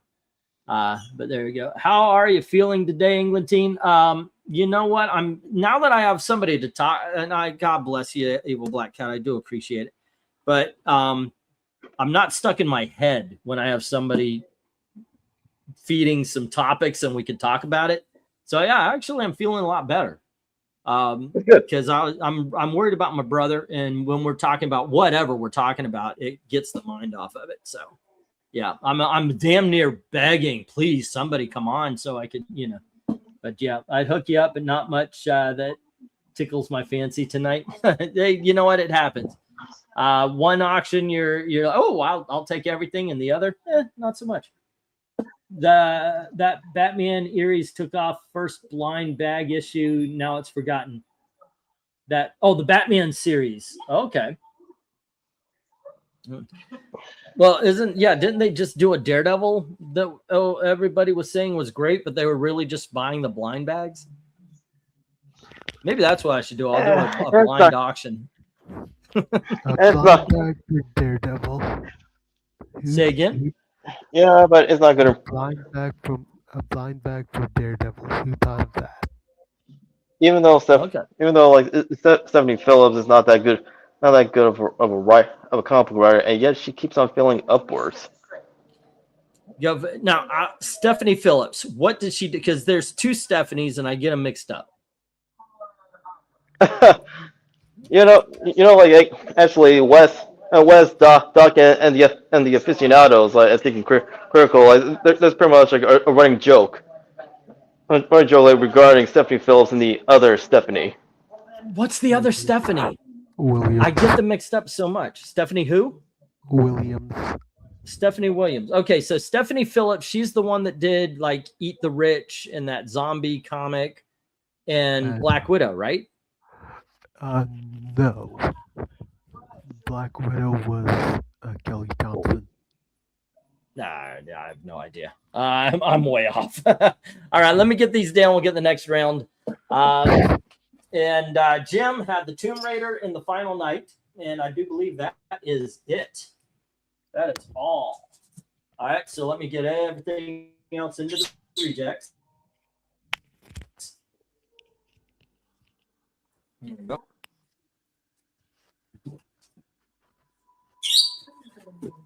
Okay. And let's see. Next up, we have 1, 2, 3. Everything in this lot is going to be $10. 1, 2, 3, 4, 5, 6, 7, 8, 9, 10. All right. No. Well, Stephanie Phillips,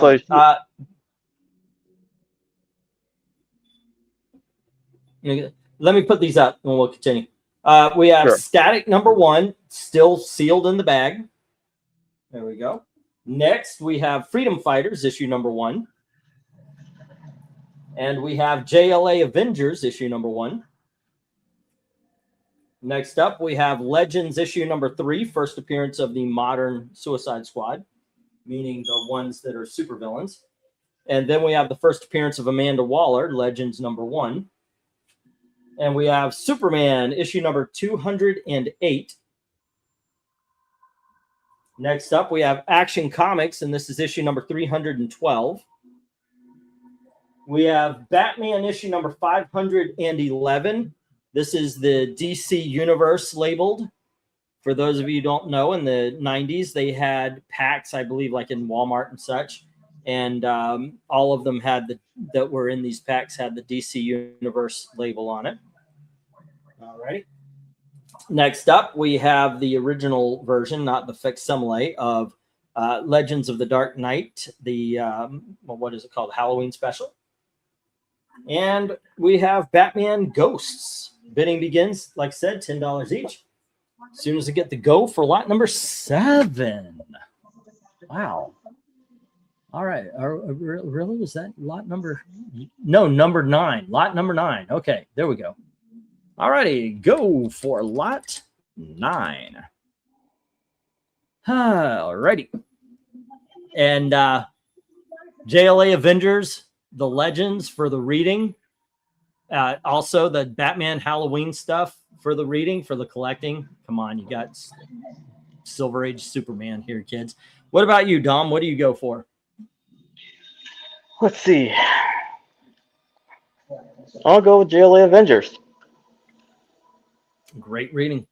Great reading on that. All righty. Jim comes in with 10 on C, F, and G. That's the JLA Avengers. And then the Superman and the Action Comics. All righty. Let's see. JLA Avengers number 1. The hardest of all of the intercompany crossovers to find. All right. What I was saying earlier, Stephanie Phillips is the writer who did like Amanda Mungy and an Image Comics series. Series a historical fiction. She did. She wrote Harley Quinn, even including the Future State miniseries involving her. She did Spider-Gwen. Okay, yeah, that's the one that's the one I was thinking of. She, in my opinion, she's okay, except for her ending. She's like Stephen King of comics. You know, she can write a decent story, but she can't end them properly. Oh, and You're not wrong. no, that is her indies. Her mainstream work is just bad. Yeah, her mainstream. Well, when it comes to mainstream comics, yeah, it's off. When it comes to the indies, it's hit or miss. Patrick Sargent is asking, is my daughter still producing art? Yes, she is. Yes, she is. Would you like to buy some? I will. Oh, go ahead. Sorry. Yeah, Stephanie was the one who had the bright idea of using the cosmic cube to bring back Gwen Stacy and George Stacy back into the 616 universe from the Earth 65. So Spider-Gwen and her dad is now in the main universe as if they never died. So to replace George Stacy and Gwen from the main universe that has no relations with Peter. So what was the point?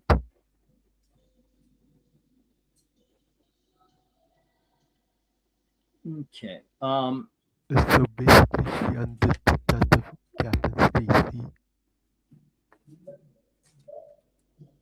Oh, excuse me, just a moment. Wait. 10,000 if I could decipher this. I cannot. Mill put $11 each on F and G, challenging Jim on the Supermans. Jim says 10 on H, being the DCU Batman, and 12 on G. Alrighty.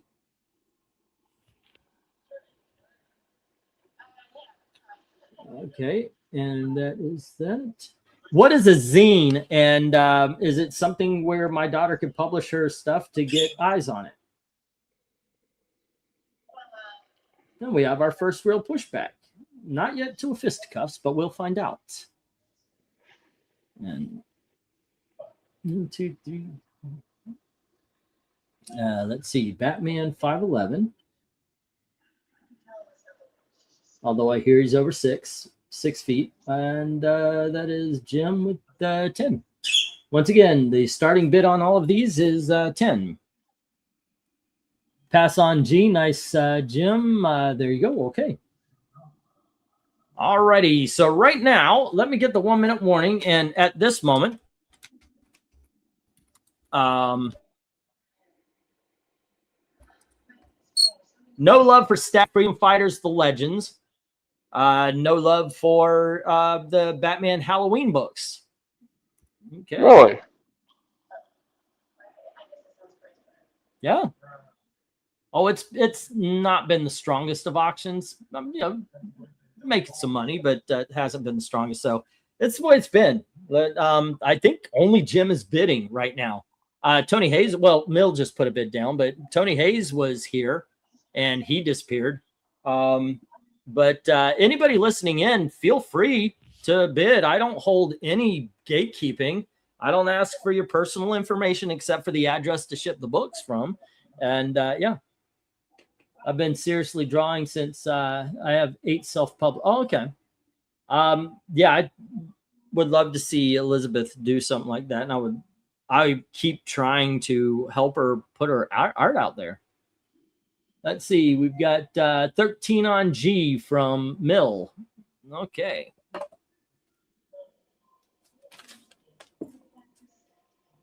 And hey, we got an official fisticuffs. All righty. Just to bring money to England. Well, I appreciate it. But yeah, it's just that kind of day. Mighty Wind, by the way. Great movie if you have not yet seen it. It's still a great movie if you have seen it. You just know.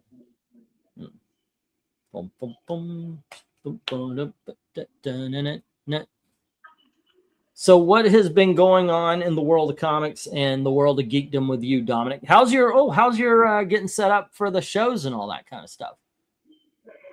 Well, Frankenstein will be happening in the fall.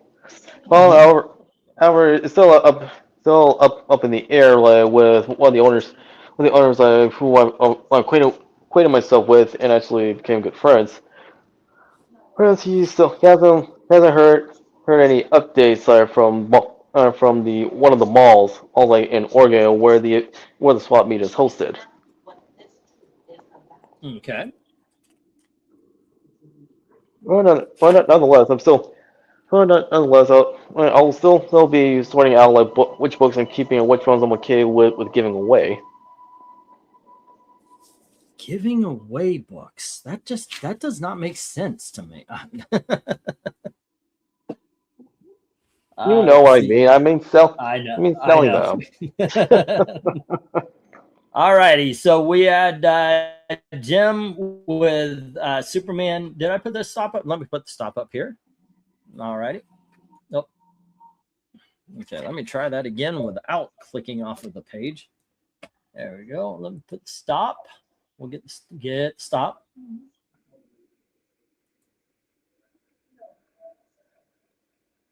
The whole board, it's $10 each. Let's see.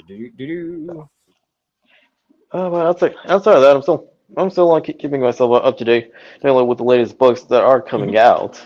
However, I mean, Green Lantern is Green Lantern and the new Deathstroke run done by Tony Fleeks. Fleeks, the creator of Stray Dogs. Stray Dogs Imperial, yeah. Yeah, like he's writing. How he's handling Deathstroke is turning out to be really good, because he's actually writing Slade like in his original characterization established by Marv Wolfman. Sweet. Go back to the freaking source there. Yeah, I would say also from what I'm hearing through the grapevine, the second issue of the new Lobo series is an improvement like from the first issue, where it was decent, but issue two is turning out to be better. Okay. But I'm still reading Green Lantern as well as Aquaman, and other than that, I'm sure a majority of the books that I'm reading are independents. I hear, like, with RDV and Eric, and then I read the forums and all that. So many people are going independent.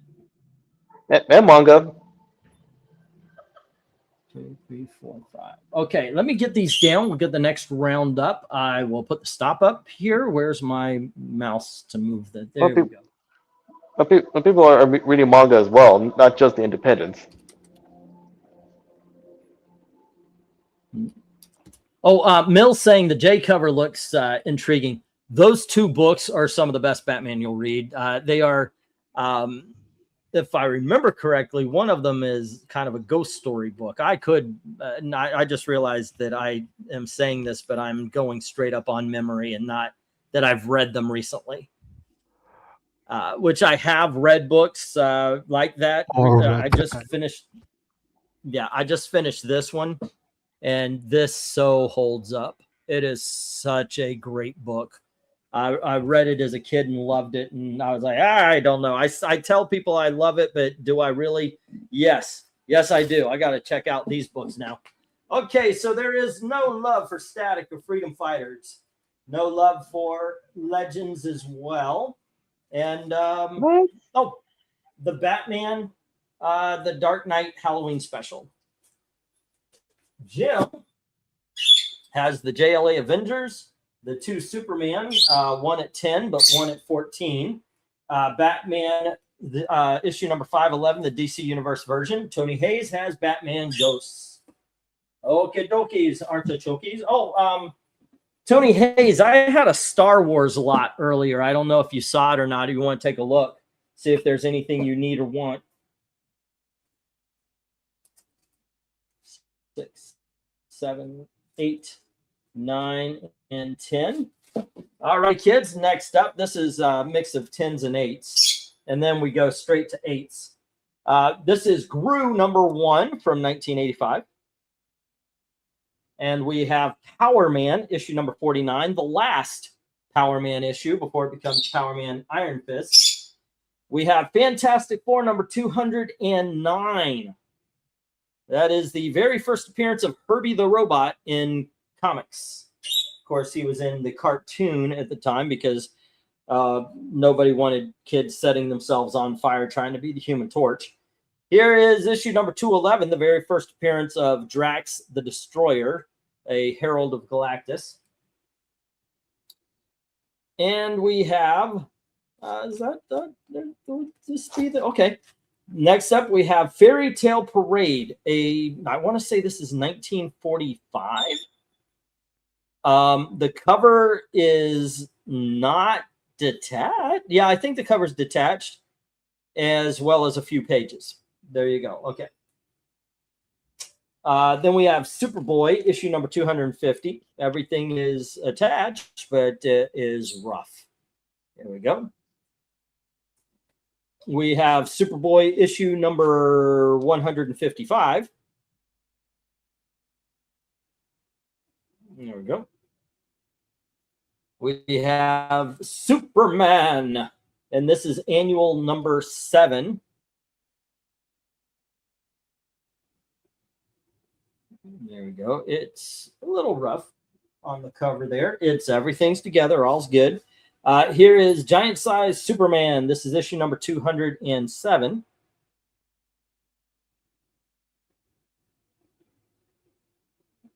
There we go. And finally, we have Young Romance, issue number 204. Cover split right to here. All right. Bidding begins. Price is marked. As soon as I get the go for lot number 10. Lot number 10. All righty, let's go for lot 10. Okay, same question. Where would you go on this board, Dom? What looks good to you? Because I actually think everything looks good. I'm a little biased though, because I need the sales. So I don't know. Hello to Tillum. How you doing, man? Thank you very much for your message in the comment section. That was very kind of you. I'll go and get Young Romance and Gru. Okay. Yeah. I just finally had somebody outside of this group talk about how romance comics from the 1970s are picking up. I've read them. I've read this era. Fantastic Four is absolute. That is such a great time to read Fantastic Four. Gru is a lot of fun, but in all honesty, F, G, H, I, and J, that whole bottom row, that's where you got to go. I mean, come on. you got their giant size alone is worth the reading. So yeah. Hey Vezerin, what's up? We have 10 on C from Jim. Okay, wait, yep, 10 on C. And that is Fantastic Four number 209. Okay, FF 209. And that is Jim at 10. And then we have Jim with 8 on D. Okay, Fantastic Four. And that was 211. Jim with 8. And let's see, then there was 8 on DNF. Okay, and that is the Superboy number 50. Superboy number 50. And that I sold one for $40, but it was in much better condition a few months back. That's Jim 8. And then we have G and I. Okay, taking everything but annual number 7.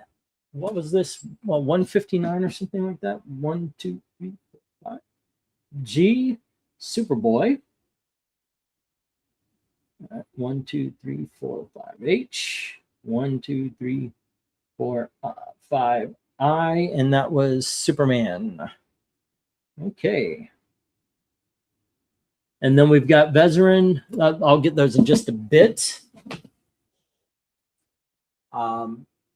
This is 155, and this was 207. Okie dokies.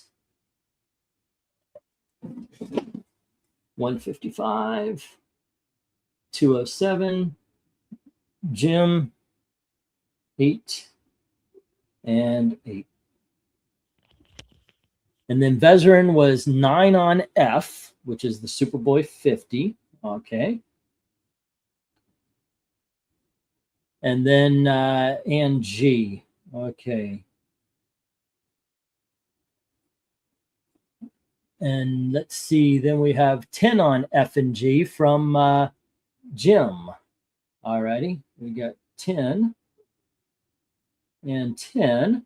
And then we have 11 on G from, well, oh, okay, Mill came in with 9 on D and 9 on G, but Vezerin beat him on the G. So, but D is the Fantastic Four Destroyer, Drax the Destroyer. All right. And that is Mill with a 9 on that one. All right. And then we have, well, nope.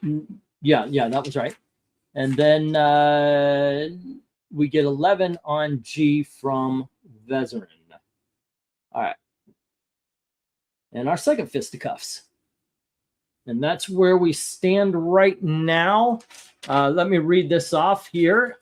So far, no love for Gru or Power Man. Highly recommend those books, or the Fairy Tale Parade.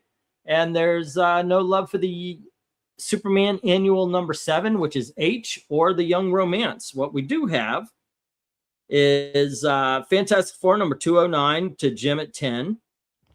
And then 211 to Mill at 9. Superboy number 50, which is F, at with Jim at 10. Superboy 155 with Vezerin at 11. No love for the Annual number 7, which is H. Superman 207 is with Jim at 8. And so far, no love for the Young Romance. All right. Oh, what have we got? What have we got? 12 on G from Mill. Okie dokes. A third party has come in. And we've got 10 on D from Jim. Okay.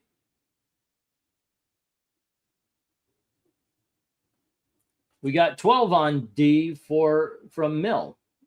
All right. First appearance of Drax the Destroyer, Galactus's Herald, who pretty much kicked Fantastic Four's ass after he lost the power cosmic. So he's somebody to contend with. We also have the last issue of Power Man up here. We've got the first issue of Gru from 1985. I believe there was a miniseries or something like that before this in 1984.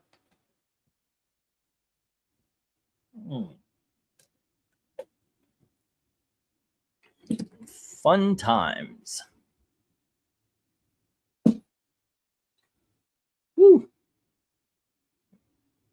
And what else? What else? What is your favorite cover? Why don't we do one of those? Everybody who's watching and listening in could chime in on this one. Personally, for me, it's got to be G. That Superboy cover with all the other Superboys flying in on them. That is just badass. That is a badass cover. All righty, let's see. 1032 was the last bid.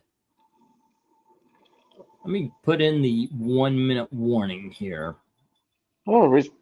Recent history of people, even the young bloods are looking back at the silver age of comics, like reading them and realize that like they not only like judged it too harshly, but also it represents a time of when comic books in any genre like had a charm to them, as well as giving people like a good time in when it comes to escapism. Yeah, they're not cynical. Yes, not to mention, like the stories that stand alone, and they also do possess like depth and layers to them. Alrighty, let me hit that 1 minute warning here. Okay, outbid myself 30 for D and G.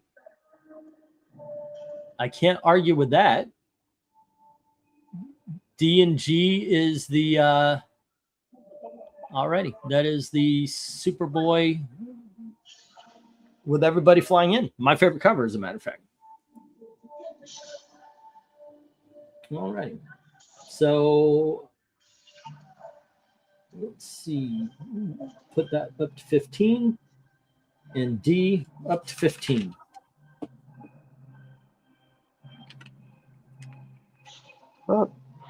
I still count that as 6 bids on that one.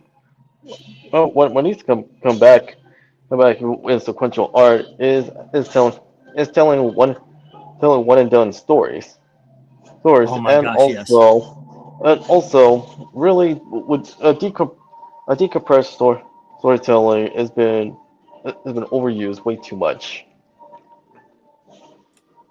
Yeah, I think I agree with you, and it would be very one of the problems I've when you're reading written for the trade books is if they do it too often, you see the pacing. You can feel the pacing. If you go back, by the way, and read the Ultimates and all that kind of stuff that were like Ultimate Spider-Man that was absolutely written for the trade paperbacks or even Daredevil or whatever, it feels so slow because they're waiting for the beats. Right. Well, they're not only slow, which hurts the pacing, but really when you look at how the storytelling has been handled like in sequential art, or like they don't need to extend to 6 issues. Like they can like end at only 1, 2 at best. That is true. That is, I know it's, and the fact that they do stretch it out. It's like not all. Make it a trade paper like it used to be, where it's just a collection of individual comics. You can have your through line, and it would work. Exactly. Mm-hmm. And really, like comic book writers, or like for a good long while, like they've been affected severely, really, of decompressed storytelling through the writers like Brian Michael Bendis, as well as those like try to like mimic maybe like how Chris Claremont like does storytelling, but how he does it is like he still tells like standalone one and done stories while throwing in a through line that tells an overarching narrative. What I would point at is there. I forget what it was, but Dream Country is what it's called. If you go to the Sandman trades, you've got the ones that are complete stories, but they weren't written for the trades. They weren't all 6-issue stories. Some of them were longer, but they also had trade paperbacks that collected the one-issue, one-off stories. I think a lot go that route. Make it so because otherwise, the pacing is just way off or not way off, but it's predictable, and that just makes the story predictable as well, in my opinion, of course. But I don't think I'm wrong.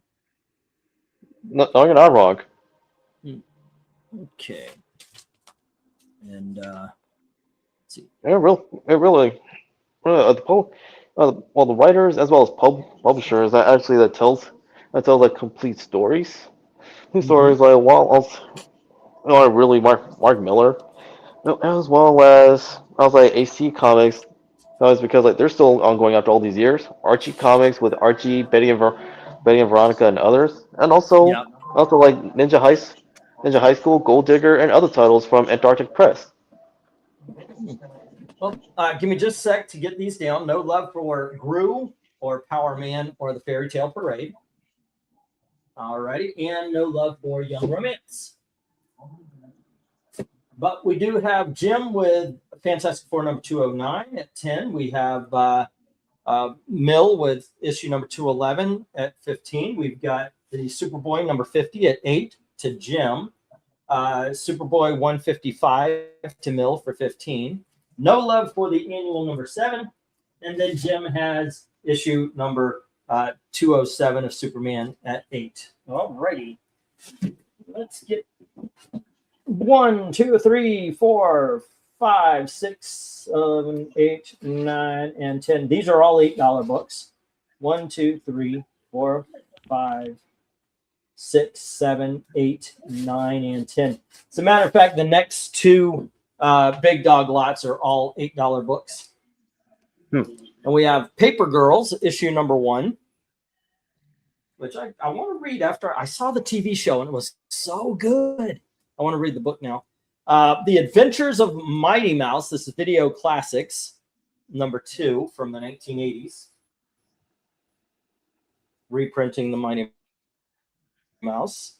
We have Classics Illustrated, The Negro Americans. And then we have Ditko's World, featuring Static.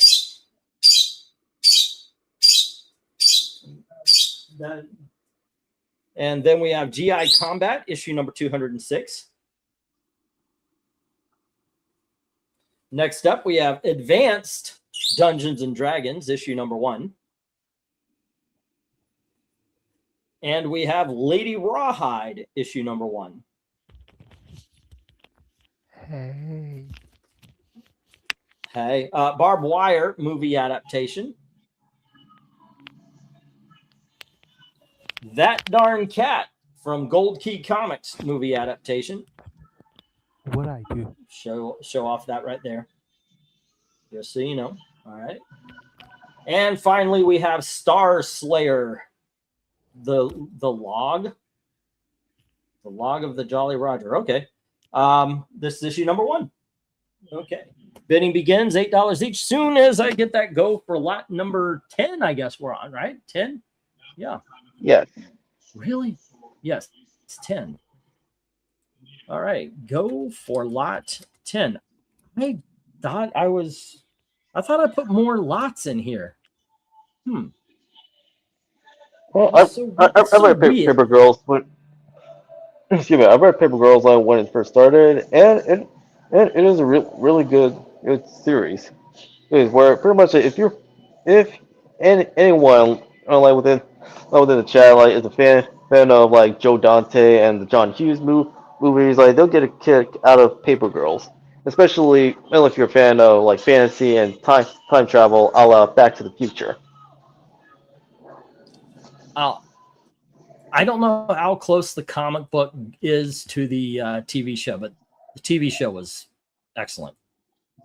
I put it on. I was riveted. I was like, holy shit. This is something I was avoiding because I don't know what it is, but the look of it never had me picking it up. I thought, oh, okay, that looks lame. Yeah, I understand. I don't agree with that. And then I read it, but then again, I wasn't into Invincible. I read the first issue of Invincible, thought, it's all right, and I never continued. And then I watched the TV show. I'm like, wait, it turned into that? Well, I got to go back and read this. Well, there are differences between the source material as well as the adaptation. Okay. Well, so far so good. Anyway, I do have to catch up with this new season. I was waiting for it to so I could just binge watch everything. All right. Okay.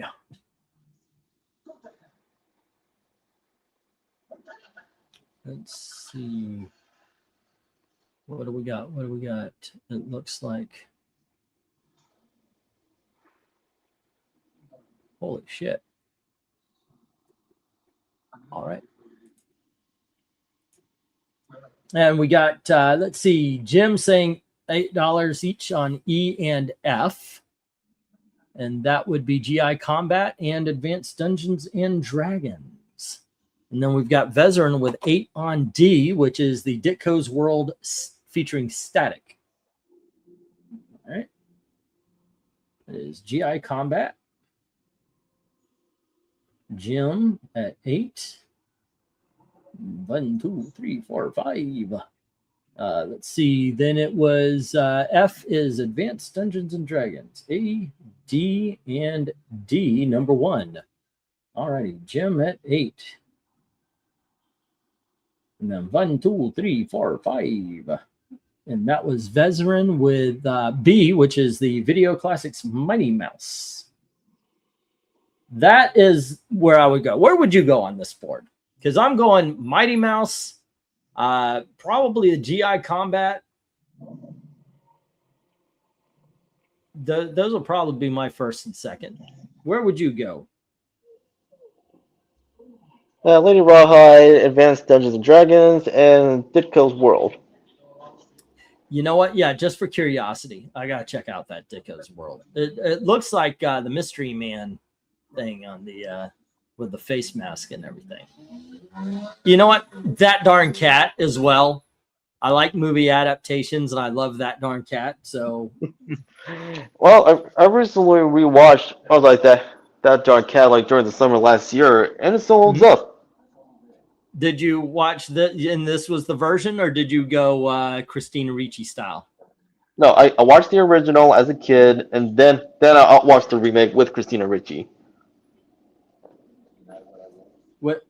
That got a lot of hate, but I got to admit I enjoyed it. I don't think it deserves the hate. I don't understand. It's not as good as I don't understand. But, I don't understand why people. No, exactly. I don't understand why the remake got so much hate. When we really look at it, like it's not really objectively speaking, it's not a terrible remake of the original. Yeah, it may not be as good, but it has but there is a charm to the remake with Christina Ricci. Yep. 1, 2, 3, 4, 5, 6. Alrighty. Actually, funny enough, like after I rewatched the original, I also rewatched the remake afterwards. Have not yet done that. I was talking the other day. We were we were talking movies, and Disney movies came up because me and Pixel are talking about doing review and a list and all that are counting down the Disney movies. So I started talking about it, and I thought this is a great idea. And I'm not wrong here. This is not an opinion. I'm absolutely right. This is what Disney should do. Because right now, if you've got Disney Hulu is burying Disney. And there's no way to find the classic live action Disney movies easily. No, That Darn Cat or The Ugly Dash Hound or any of those. You just can't find it. So I thought what they should do is break it off, where it's all Walt Disney classic live films and animation. And you could have the animation all the way up to modern day. That doesn't matter. And if you've got family films all the way up to the modern day as well. But as far as I remember, they kind of stopped doing those in theaters around 2000. But I thought they should break it off and call it the Disney Vault, because you and only charge $9.99 to start. At the very least, keep it $9.99, because you want to make it family friendly. You do that, people like yourself who were children in the 90s and the late 2000s remember the Vault, where they would put out a DVD and it would be, it's only out for a limited time, and then it goes back in the vault, and like 2 months later it's back in the vault. And now you've got access to everything. The whole title of the vault would be nostalgic, and you can find the things that made Disney popular. That's my idea. That's my idea for it.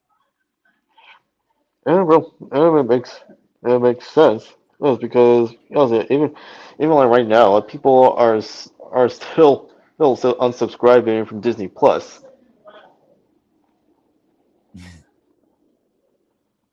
This is funny.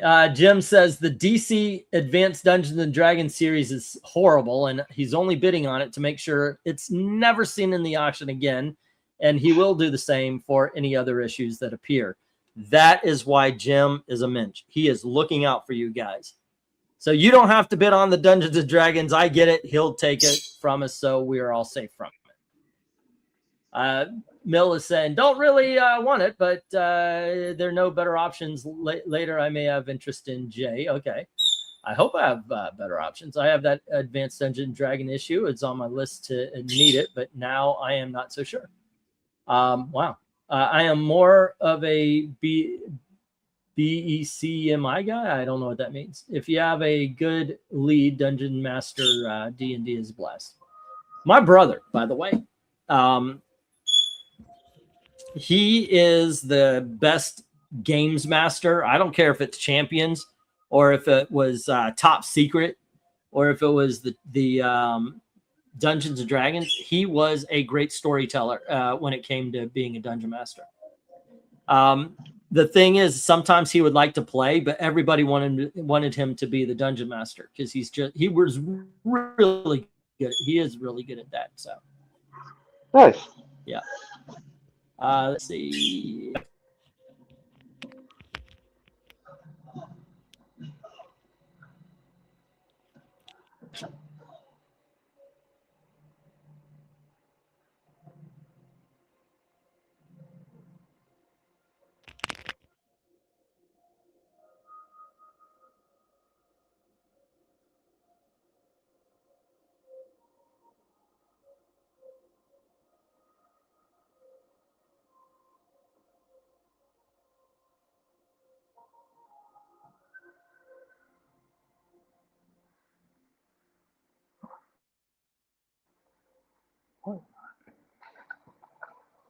Hey, anyone still there?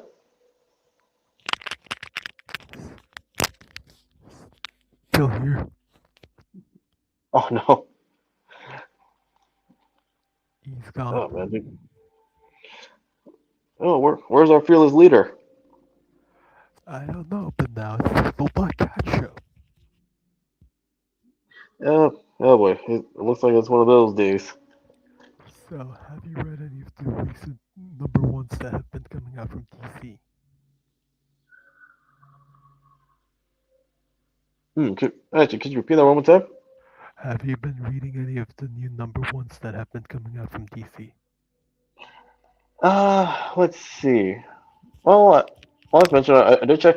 I did read the first issue one of the new Deathstroke series that is now written by Tony Fleeks, and I did check out the new Lobo. What about Firestorm? Because that one was, I think, Oh, the Fury of Firestorm. Oh, yeah. dude, no, that's that is that's one heck of a way to start a new Firestorm series. Yeah, It does unfortunately, make you wonder like what exactly happening like with Ronnie. As well as like Professor Stone, because like if anyone who knows like Firestorm, even if you're a casual, he would never act this way. yeah. Sadly, that's the only one that's the limited series. The rest are ongoing as of now, but Firestorm is a limited series. What? Yeah, it's 8 issues. Man, I thought Fury of Firestorm like, would be a new ongoing. Um, yeah, but when I was looking at the solicits earlier today, it says it's an 8 issue ongoing, limited. Dang. Well, that blows. Yeah, Yeah, 'cause really with Firestorm, like he hasn't had an ongoing in years. if you don't count canceled titles, he hasn't had an ongoing since I've been alive. Well, really, the last ongoing he had was during the New 52. Yeah, but that got canceled in Yeah, 11. that got canceled. Yeah, And which well, it's not bad, but I but I would have rather like read a Firestorm series that actually continued like Ronnie and Jason's story from pre New 52 DC. yeah, I rather they never had New 52 DC, except for Aquaman. Yeah, yeah, and also like we actually go back and re like read a Flashpoint, which was done by Jeff Johns. I was like, in Yeah, hindsight, like it did a lot of damage to the DC universe, not just to any specific character. yeah, but Flashpoint was originally supposed to just be a normal miniseries. It wasn't supposed to be the reboot. They actually had to do the change around issue 4 or 5. hmm And one of the titles I was reading at the time, besides the besides Green Lantern, which actually showcased the aftermath of War of the Green Lanterns. This was like when Hal and them took on like different rings, while the the Green Lanterns were being controlled by Parallax after Krona implanted him like back into the power battery. But also JT Cruel's like Teen Titans run, which like he had a lot of plans. That was like for the series, and one of them was actually the formation of a new romance between Connor and Ravager. Bart Connor was with Kathy. Well, no. Yeah, no, they did get back.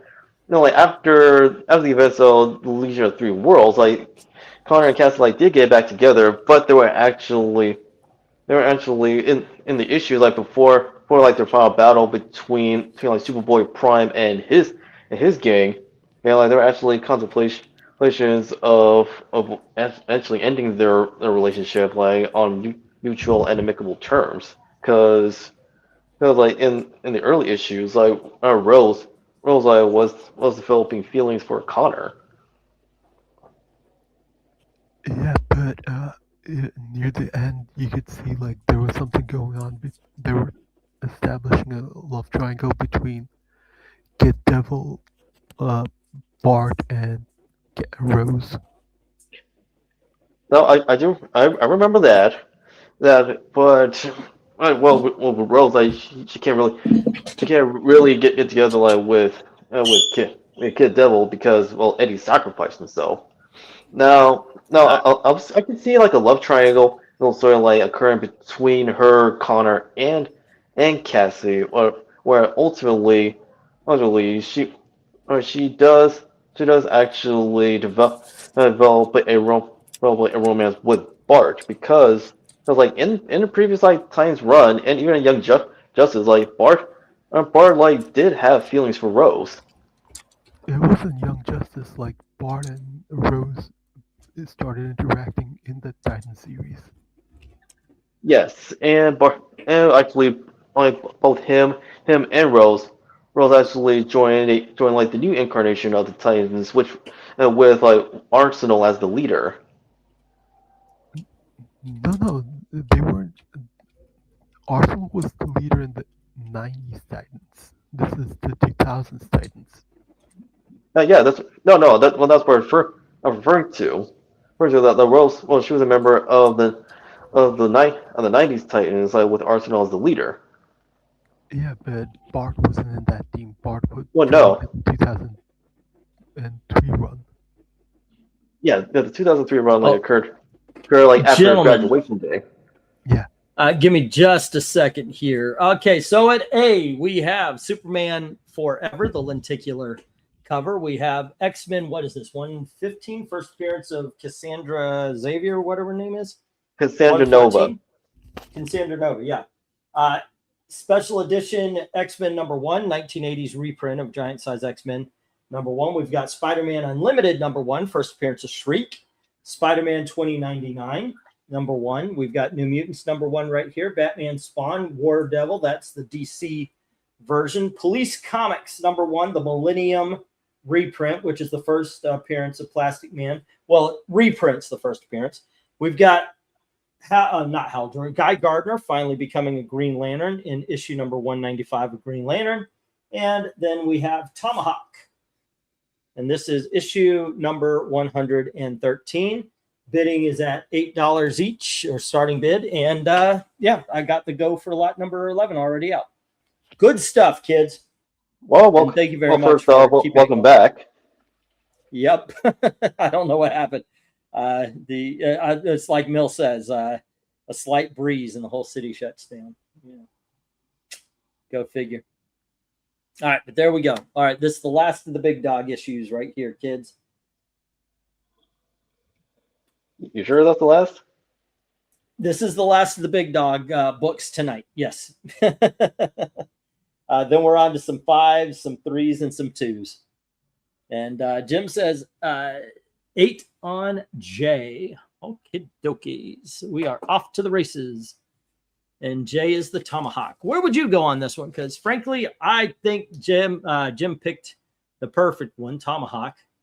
But you can't go wrong with Giant Size X-Men #1. And New Mutants was awesome. By the way, I also like Golden Age Plastic Man. That's one of the things that got me into collecting was Golden Age Plastic Man. I think that would be the #1, actually. Let's go Police Comics, New Mutants, Special Edition. That's where I would go. How about you, Dominic or Black Cat? Either one. Spider-Man Unlimited and 2099 and Tomahawk. There you go. I would go for Batman Spawn, New Mutants, the X-Men. Yep. New Mutants was such a fun book back in the day. It really was. Yeah. But let's get back to our conversation. Yeah, like Young Justice was happening, and like the two teams I would like meet and cross over with one another before like that incarnation of the Titans and Young Justice disbanded after graduation day, and then Bart joined the new Teen Titans founded by the pretty much the original and the new Teen Titans like incarnations, with them acting as the teachers.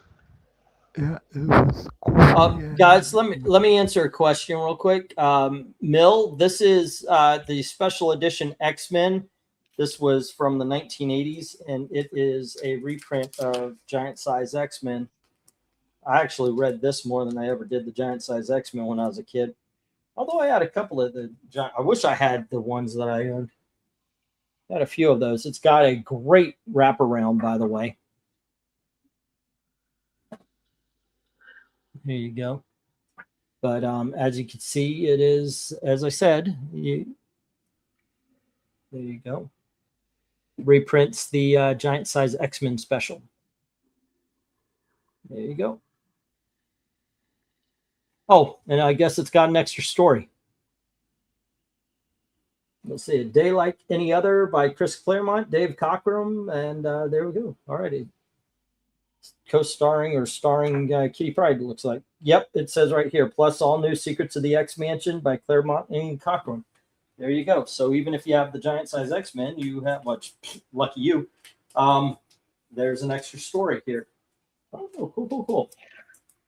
All right. Well, no, getting back to the conversation, I was like, besides, I mean, with Teen Titans, much like with any other super team, like it was filled with like iconic, not just friendships but also romances as well. And besides Dick Grayson and Starfire, are like other romances that are not only underrated but don't get enough like spotlight on is Jericho and Cole. Well, Wonder Girl, Donna Troy, and Speedy, aka Arsenal and Red Arrow. Well, there are also like romances like that had potential but weren't explored as much as we mentioned earlier. Bart Allen, Kid Flash, and Rose Ravager. All righty. Darkness Comes. How you doing, sir? Long time no see. And he's saying 8 on B, C, and F. That's the X-Men 114. All righty. New X-Men 114. And then C being the X-Men Special Edition. All righty. And F being New Mutants #1. Well, thank you very much, Darkness Comes. And there a lot of stuff hit the reject box if you want to check that out. All righty. Boom, boom. Well, if someone would ask me, I mean, like Donna should have married Roy.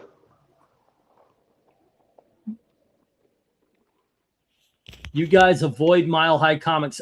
Ever since Mile High Comics started doing child drag shows, yes, I don't buy from them.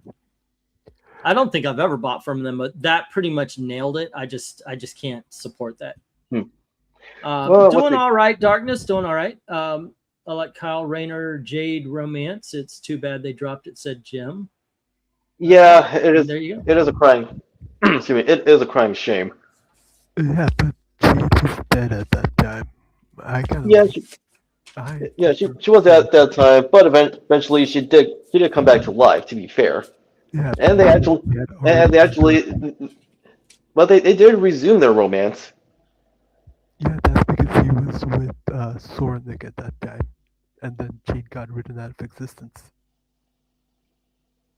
Yeah, I remember that too. Yeah, so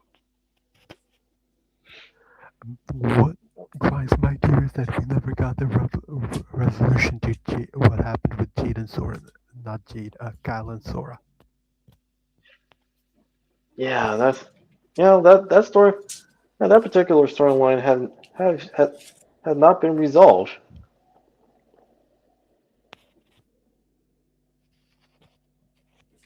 Okay, let's see. Still the same. They can't leave that thread. I need. They can't leave that thread hanging for too long. It's already been like 8 years.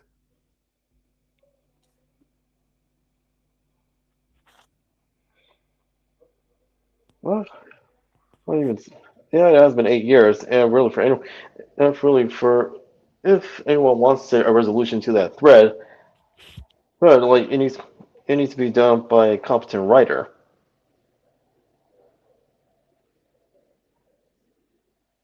Okay. Let's see. I purchased X-Men 58 from Mile High back in the 90s. They said it was a 6 or so, and they were accurate. I haven't bought anything from them since. but they were fair source back. I remember they were the ones that kept advertising in the back of comics. That's where I know them from. And I got to admit, I was intrigued because you would always look at the prices and be, oh, I wish I had that. And I can't believe that's $100 and all that kind of stuff. But I'm sorry. Once I heard that, I can't get behind that. I cannot. I cannot. It's against me, just not my. No, it's against your principles. Yeah, just cannot do it. All right, and once again, Darkness Comes had B, which is New X-Men 114. All righty, and then we have the Special Ed X-Men, and that is, there you go. And finally, the New Mutants number 1. All righty, and let's see, then any more? No, none after that. What was before? Where's my mouse? Here it is. And before that, we have Jim on J, the Tomahawk. Okay, those are the only things. I'm going to put the 1 minute warning here. And there you go. 1 minute warning. All right. Let's see. Yes, it's the only way I knew them. They were fair to be also to be fair. I never received my first comic I won on eBay. I stuck with it, and it never failed. Things happen. That is true. That is true. I'd stopped eBay for a while because I sold some statues I got, and 3 times in a row I got, oh my gosh, he sent me a broken statue. I need a refund, and I'm done. eBay wasn't protecting the sellers, so I stopped. I'm gonna put it back though. Let's see. England 10. I got 2.5 short boxes from you a week ago. How many of my comics do you have left? Well, at that point in time, we were even in Stevens. I think I'm consolidating, but I think I might have just under a short box at this point with you. But yeah, we were even Steven on that one, and it's only been 2 weeks. I don't think you went heavy last week. Or today. So yeah, we may actually be way short of a short box. I haven't consolidated in a while, but I'll do that tomorrow.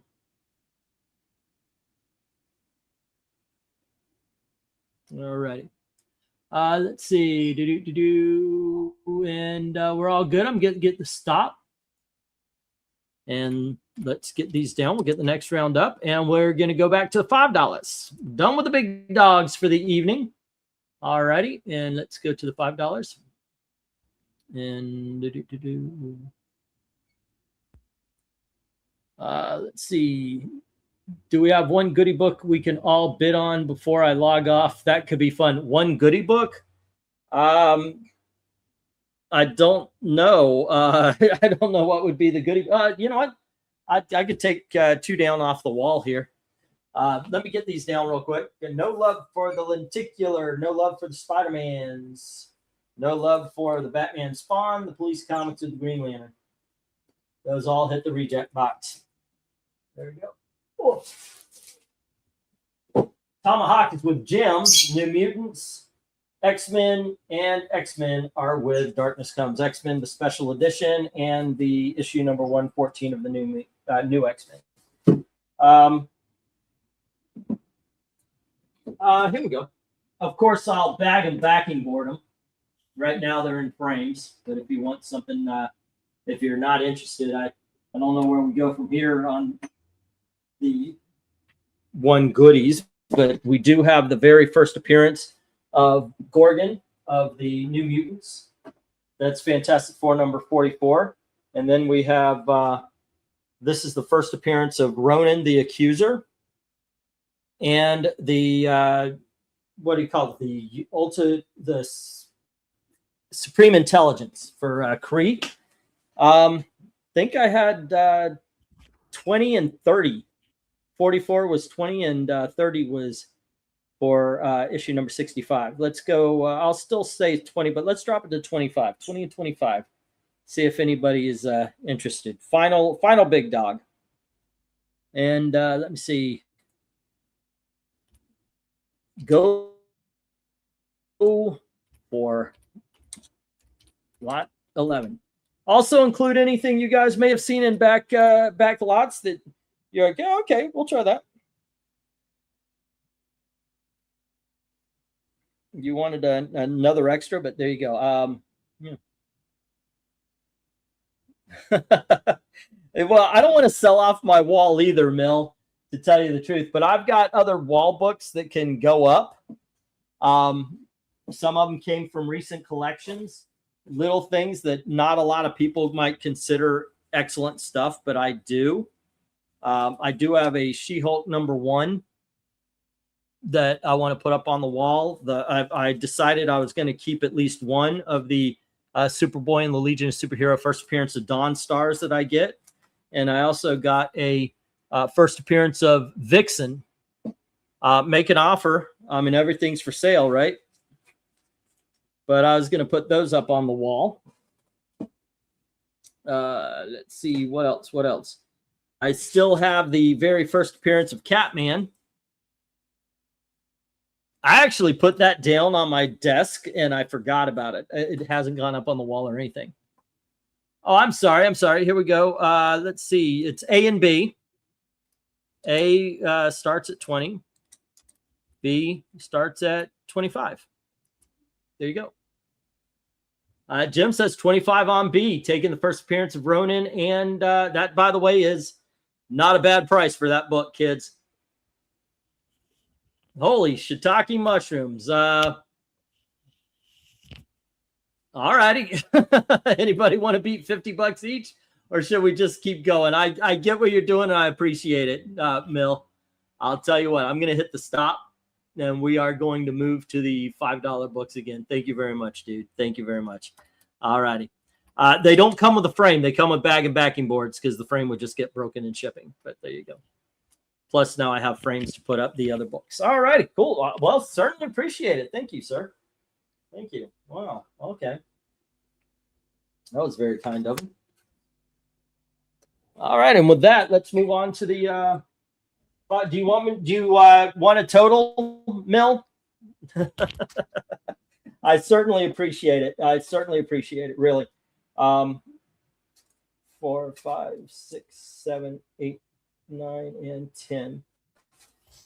Will definitely help me pay the bills and maybe even give a little extra to go to the show tomorrow with that, but we'll see.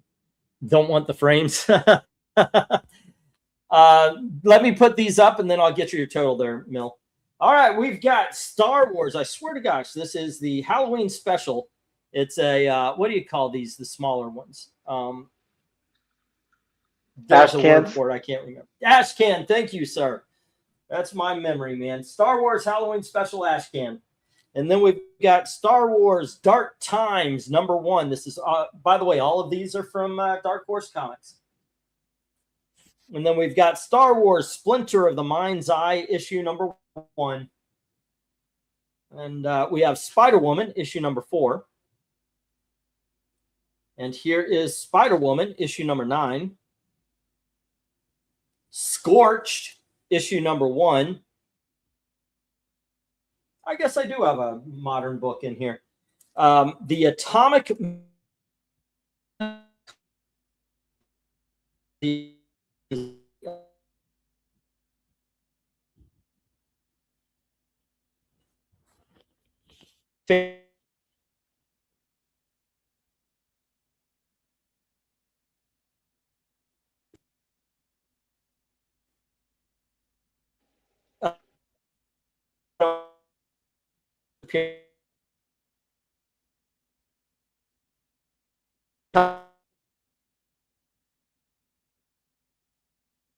Begins at $5.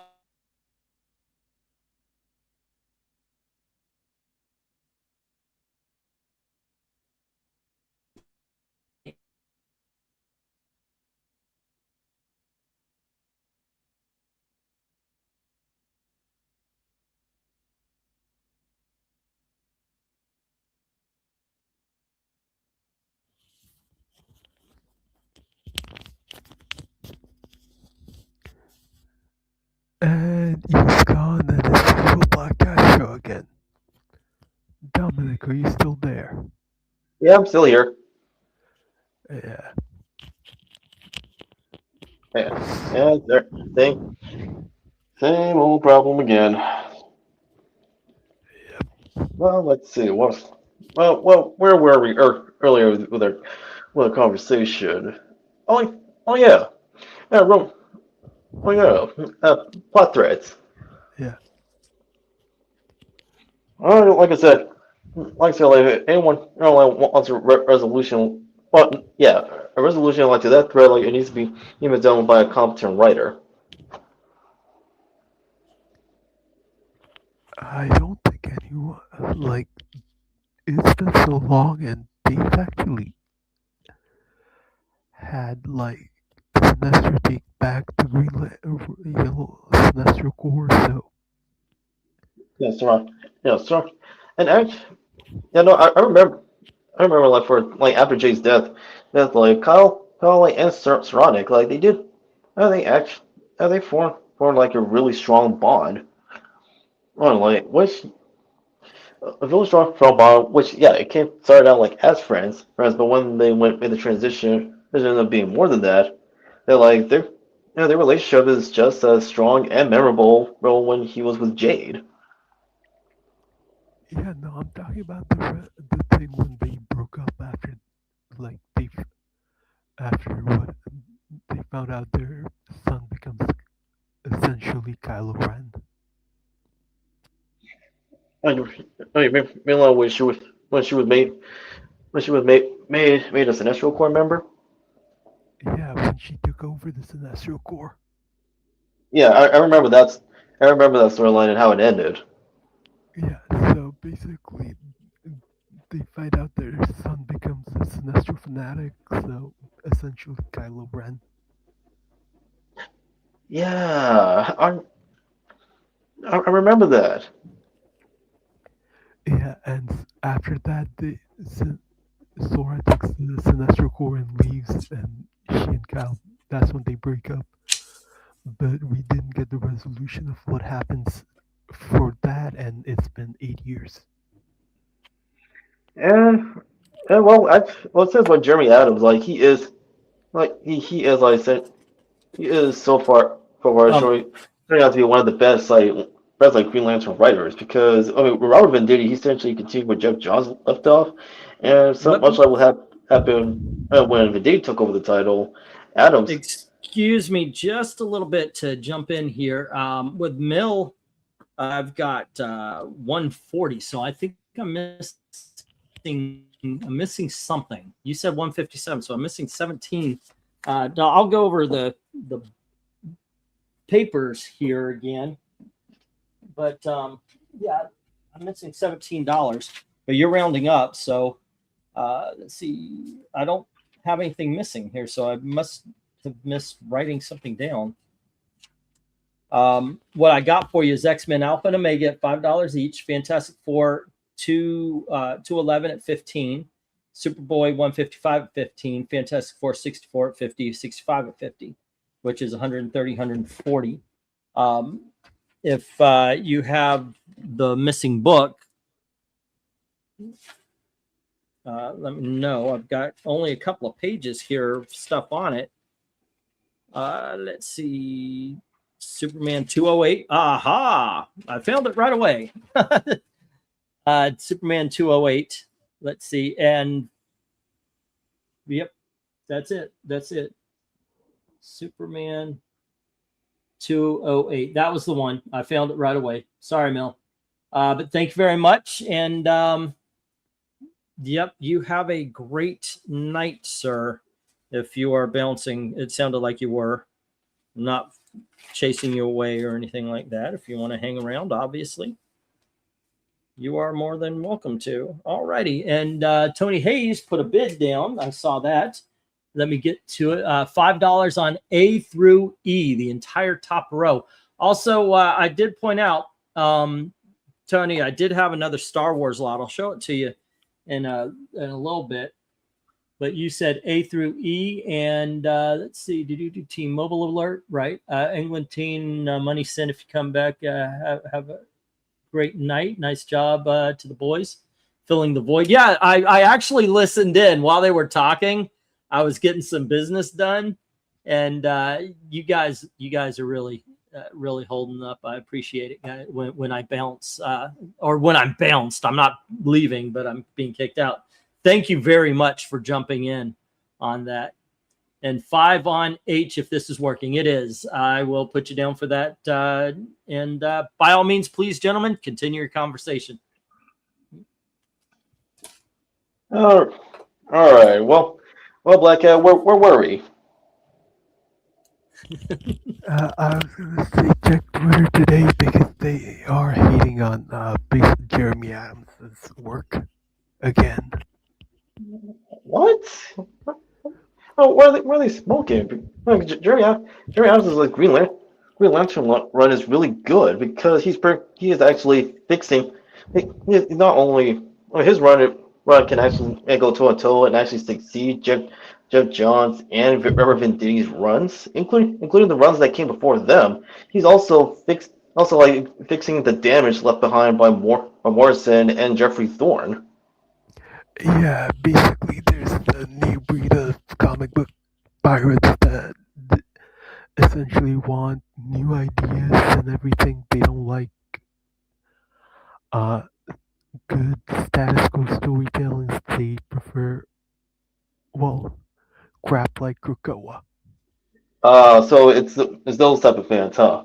Yeah, and they are the ones that scream and shout the most on Twitter. So, Of course, it's always the usual suspects. yep.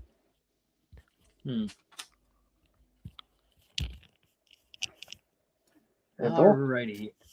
They're Tony the Hayes ones had involved. the Star Wars books, Spider-Woman, and Indiana Jones and the Temple of Fate, which I wish they would reboot that or just put it on Xbox Live for us to get, please.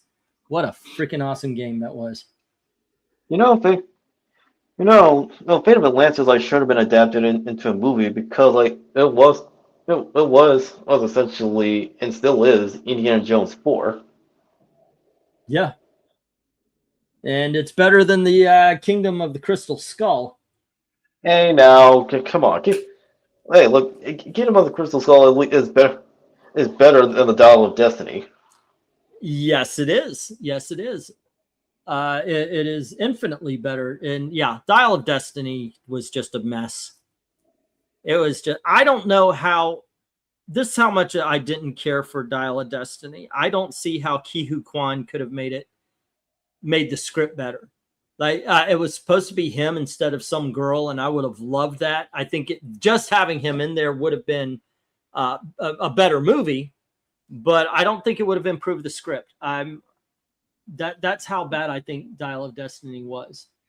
Also, like they should have brought back Indy Jr. Because in Yeah, the I end of actually didn't Crystal mind Skull, Shia like LaBeouf in that. Yeah. he was set up to continue where his dad left off while also establishing his own legacy. And also, not to mention, like they did the movie did him and Marion dirty. Yes. Yeah, I agree with you on that. Let's see. Darkness comes in with a bid on X-Men 118, first appearance of the Cuckoos. Nobody has bid on the Atomic Mouse, which I think is something we cannot leave this lot until that happens. I'm just kidding. Let me get the stop, and we will bring these down. We'll get the next round up. All right. Why did that happen? All right. Let me get that back up. But yeah, I'm still surprised that there are still people that want to bring back the Krakoa age of X-Men. Like even though it exacerbated the damage that's been done to the team even before it. X-Men was unrecoverable around, I would say, what was that age? when essentially around All New, All Different, it Hmm. wasn't right before A versus X. A versus X was the no, sorry, Inhumans versus X-Men. That's when it just killed the thing off. Yeah, AVX. Yeah, AVX. That's like, hyper. well, there's that. There's that, but also like Avengers versus X-Men, and events that come before it. No, Avengers vs. X-Men was still recoverable, but it's when they brought back the younger versions. Oh, oh yeah, never mind. Yeah, no, you're right. It is all new X-Men, which was done by Bendis. Yeah, And actually, Mad Dog Comics, but another comic book YouTuber follow. He tore like Bendis's X-Men run to shreds, justifiably so. yeah. Bendis was basically Marvel did what they always do is find a good writer and give them so much work that their quality just goes down the drain and they get worn out. Well, really like Ben is time like as a writer, like especially on Marvel. Yeah, Like he's not only spread too thin, but really people like, even like back then, I realized how hype he is. he was overhyped, but he could at least handle things. But his decline was just rapid, and it just It kept was going. It was rapid, but really the chinks in the armor was noticeable in his early works, such as when he took over Avengers related to Disassembled, House of M, well, Disassembled, his new Avengers run, House of M, in the aftermath, and other titles. Yeah, but Let me get some books up here, guys, and I'll let you continue your conversation. Here we have Daredevil issue number 182, and we have Daredevil issue number 236, the 25th anniversary border issue. Here is issue number 325, the Fall from Grace finale double size issue. Here is Spectacular Spider-Man issue number 213. This is a GameSpot variant cover. And we have Marvel Tales, and this is issue number 98, The Death of the Green Goblin, and issue number 99, Death of Gwen Stacy. Alrighty, they are being sold as a set. We've got Peter Parker Spectacular Spider-Man annual number 4. And here we have Peter Parker Spectacular Spider-Man annual number 7. And here is annual number, 8? Annual number 9. There we go. And Dark Horse Presents issue number 34, I believe this is. Yes, 34. Here we go. All righty. Bidding begins at $5 each. As soon as I get the go for lot number something or other. What was this lot? This was, I got to get a better memory. I would like my old one, please. Lot number 13. I think we're on. All right, go for lot 13. Okay, and by the way, obviously the Daredevils. The Marvel Tales. But there you go. Gentlemen, if you would like to continue the conversation, go right on ahead. I'll keep writing. Well, as I was saying, like even before all new X-Men, like there were the chinks and arm. There were still like the chinks in the armor and Bendis' writing style like was noticeable like in his early works. Like when he took over the Avengers, which was disassembled. Like his new Avengers run, House of M, and so on. Really, when he started, his later works is where the issues that people have brought up over the years that became more exacerbated. And whenever like people bring those up, instead of listening to them, then like Bendis just doubles and triples down down on all the problems people have with his writing. Mhm. Yeah, but you have to give the guy his dues because he revitalized Avengers and New Avengers with those runs. Like, they were in decline before him, and they were in decline while he brought them out of decline. He took them back to decline, but for a while he did keep them somewhat viable. Touche, and that cannot be denied. Yeah. Not even, not even so. Even so, like the point still stands. Yeah, give credit where it's due. Do at the same time, like it left a net negative. Like onto not just the Avengers, but also other characters in the long run that people didn't realize.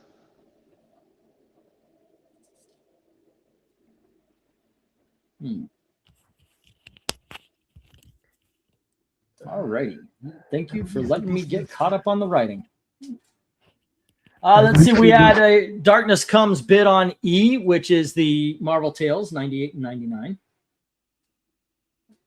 And then we have Tony Hayes with the $5 on E and G. Darkness beat you to the E. But G is Spider-Man, Peter Parker Spectacular Spider-Man Annual number 7.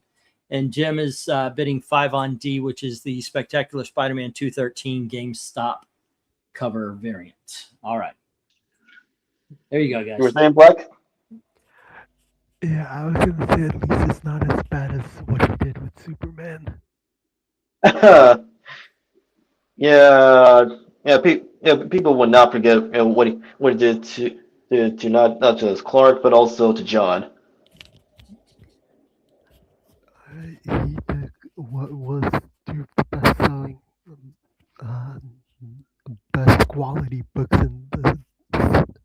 out there and just ruined both of them.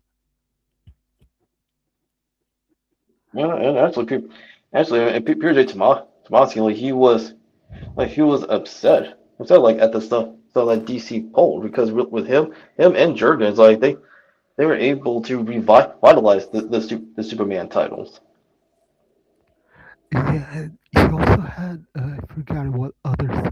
Oh yeah, and he also had Super Sons canceled. He also had another book I forgot it, Supergirl, and then he had all the Superman titles canceled just so he could come in and do the 2 titles that he was doing. Yeah, I mean, heck, one of the titles that I was having a good time with was New Superman with Keenan. Oh yeah, no, Keenan Khan, like the Superman of China. Yeah, that one was also canceled because of Bendis coming in. Yeah, and really like I like that his title. as well as the Justice League, his as well as like the Justice League of that corner of the world. Like they were actually like forming their own identity and pretty much like breaking themselves off like from the Chinese government. As everyone should. I kind of would have wanted them, though, to stop calling themselves the Justice League and Chinese Superman and all that. Give them their own identity. I mean, that's just me, but I like the book. I just wanted them to have their own identity, not to coattail off of a different thing, you know? Yeah, Because it was good. That Chinese Superman story, you're right, it was good. Yeah, but isn't that what China's manufacturing is known for? Yeah, that's true. Yeah, and also Keenan's dad. Okay. Also, Keenan's dad, like he was a hero of his own right because he was pretty much leading his own superhero team, that was going against the CCP. Yeah. Let's see. 1 minute warning. Right now, what we have is no love for the Frank Miller Daredevil. Actually, no love for any of the Daredevils. Spectacular Spider-Man 213 is with Jim at 5, and Marvel Tales is with Darkness Comes at 5. No love for the 4th annual. The 7th annual is with Tony Hayes. No love for annual number 8, 9, or Dark Horse Presents. Oh, wait, nope. Sorry. Scratch that. Jim put a $5 bid on that. Is that no? That would not be a first printing of the Death of Gwen Stacy would not be in a $5 bin. Yeah. That is it's a Marvel Tales. That it's the first printing of the Marvel Tales. Yes. Well, what you said earlier, Angleton, you're right. Right, like Keenan, and it's just as Lee. Like after they're broken off from the CCP, as well as like reuniting with surviving members of his dad's like superhero team. Like they should have like in the next logical step would be to have their own code names.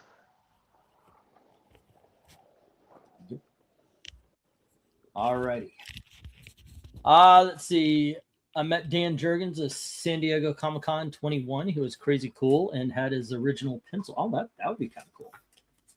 Yeah, and actually, if you follow him on Twitter X, that's like all he talks about are comics, sports, and really just like chill slice of life stuff. Right. So he is a really chill, down to earth dude. Okay, Yeah, no all love the for the good Daredevil. writers are. And okay, kids, all those hit the reject box, but let's see. Jim has Spectacular Spider-Man 213 to GameStop. It was, oh, goodness gracious. Was it Jim with the, I thought I could do this by memory. Sorry, kids.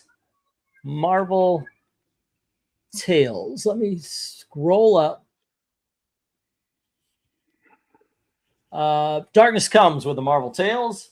Tony Hayes with the Spectacular Spider-Man Annual 7, and Jim with Dark Horse Presents number 34. All right, let's get these next 10 up. 1, 2, 3, 4, 5, 6, 7, 8, 9, and 10. Okay, next up, we've got the Wizard World from Los Angeles. This is apparently the Wizard World official 2006 program with a Michael Turner cover. All right. And then we have the Avengers, issue number 144.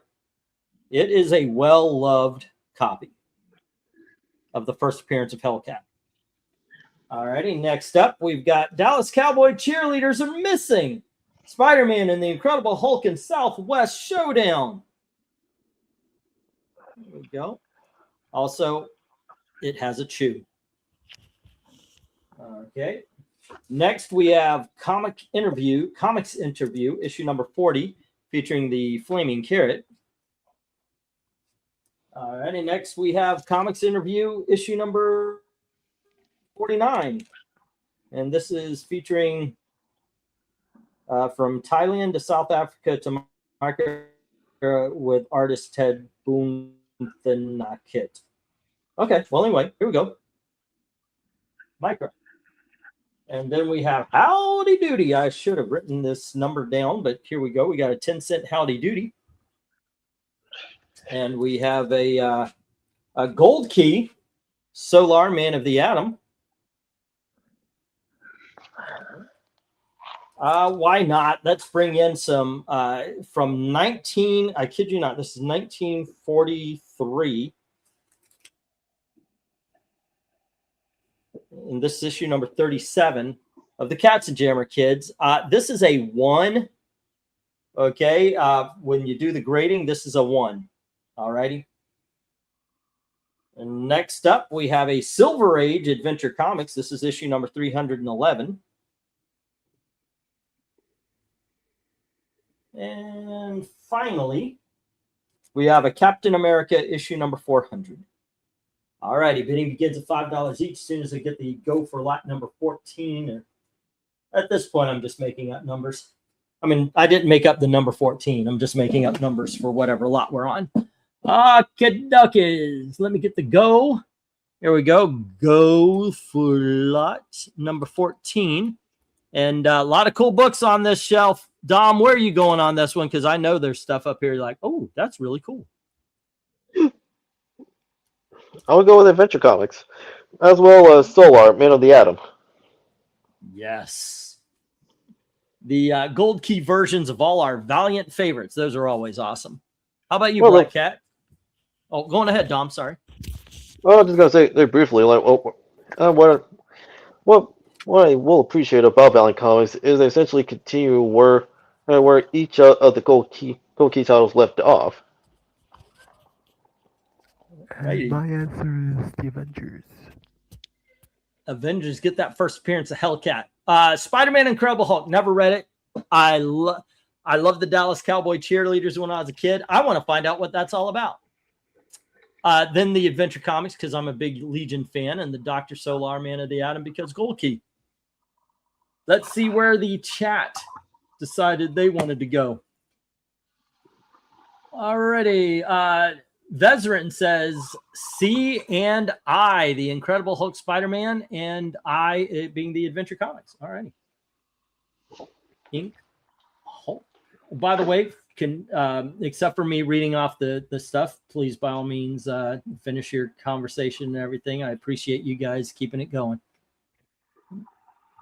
But I will be reading off the titles and the bids and all that in between. I being Adventure Comics.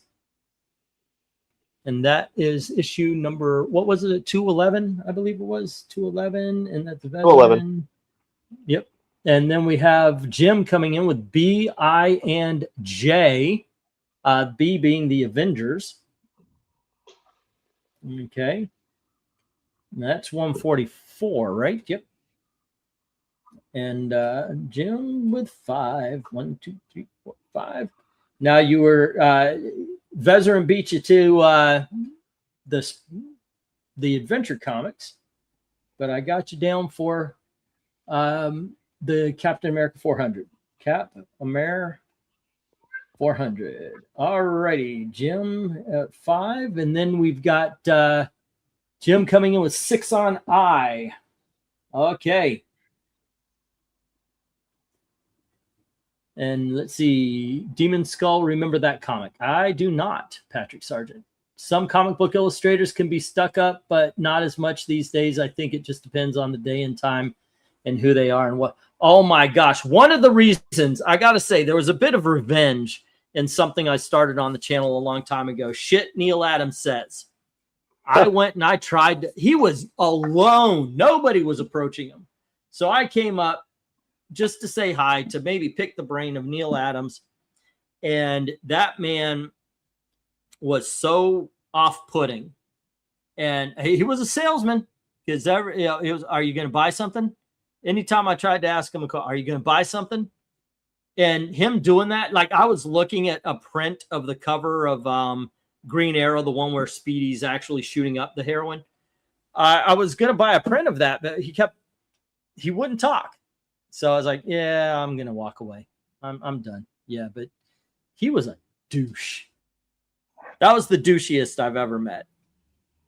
Yeah. Jim Shooter, on the other hand, would have a conversation. He didn't care if you were buying anything. He didn't even care if you had an autograph or anything. I went up just to say hello, and he had a conversation. We talked about Secret Wars and all that. Oh, go on ahead, Dom. Oh, see, creators like that, who are not only personable but want to engage like an honest conversation. Like even if you're not like buying anything from the booths like that, that not only like enhances the relationship between like a creator and a fan. Yeah, but also like it also like causes them to come back whenever they do visit it to the excuse me, whenever they actually are able to visit and return to the conventions. Like heck, every time like I would see Carl Kessel, Simon Bisley, or even Ralph Emerson, like another well-known Spider-Man artist. Artists like they're very chill. They're not only very personable and down to earth, but they can really bring people to them, like in the conversation, like, even if you're not buying anything. Yeah, and here's something. When I went and met Mike Grell, had a conversation, talked about all sorts of like the Green Arrow, obviously the Legion of Superheroes. And I even brought up the fact that I've got a friend, I do a YouTube channel with Loves John Sable and would love to talk to you about it. He said yes, but I don't think he remembered because he never returned any emails. But the thing is having that conversation, I then wanted to buy a print from him. And I still am very happy about it. More to the point, I asked him if he could personalize it because I never wanted to sell the autograph. I never wanted to sell it. So I had him personalize it and say, but that was the print. That is such a badass. But I would not have normally bought the print had I not had the conversation, because I don't usually do that. But I'll tell you what, I went back the next day because as soon as I bought that one, I saw he pulled out these Legion of Superheroes. It was all the couples, and he had a Wildfire Dawn star that was beautiful. I wish I had picked that one up, but I had to go and get more money, and I came back the next day. He was sold out. It was such a beautiful print too. All right, let me get the 1 minute warning here. No love for the Wizard World, or the comic interviews, or the Howdy Doody, the Solar Man of the Atom, or the Katzenjammer Kids. There's a lot to be loved here, kids. No, I was actually introduced to Howdy Doody through the Back to the Future series. Oh, yeah? It's Howdy Doody time. Great Scott! It's Howdy Doody time. Yes. No, because really, what makes the Back to the Future trilogy like memorable is really how Robert Zemeckis and like Bob Gale, and the rest of the team, they were able to capture like each time period very accurately, really in accordance to their respective time period. Yes. 1, 2, 3, 4, 5. Also, I want to point out, Back to the Future, perfect trilogy. There's not a bad movie in the bunch. Mm-hmm. All righty, you know what? I'm just going to get this.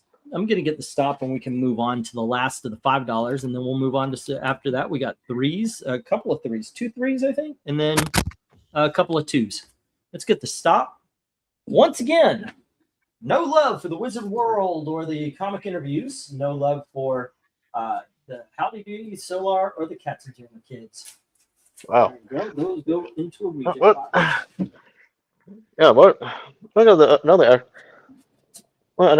Another appreciation of the trilogy besides capturing the atmosphere and setting of like the past, be it like the 50s as well as the 1880s, but also the attitudes and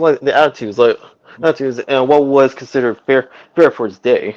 Like when Biff, when young Biff came in and he called out McFly, obviously referring to George and not Marty. Or he called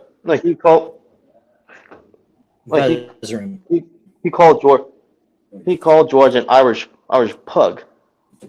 Sorry, keep going. He called George an Irish pug, which is accurate because really like people back then they were prejudiced towards every and anybody. Well, not just a a familiar popular demographic within our population, if you know what I mean. Yes, I do. Yeah, and even actually when Marvin and his band came out of their car, which is very iconic. When Glasses called one of the members Spooks, Marvin came up. Who are you calling Spook, Peckerwood? Which is another derogatory term, but for whites. All right. Here we have All About Collecting Comic Books. This is a pamphlet, by the way. All right. And we have the League of Champions, issue number 1 from Hero Graphics. And to go along with that, we have Flair number 1. Next, we have Solid a third. book called Hitomi and Her Girl Commandos. My guess is you probably know a little bit more about that than I do, Dom. Dark Horse Presents, issue number 54, is the first appearance of the Next Men. John Burns, the Next Men.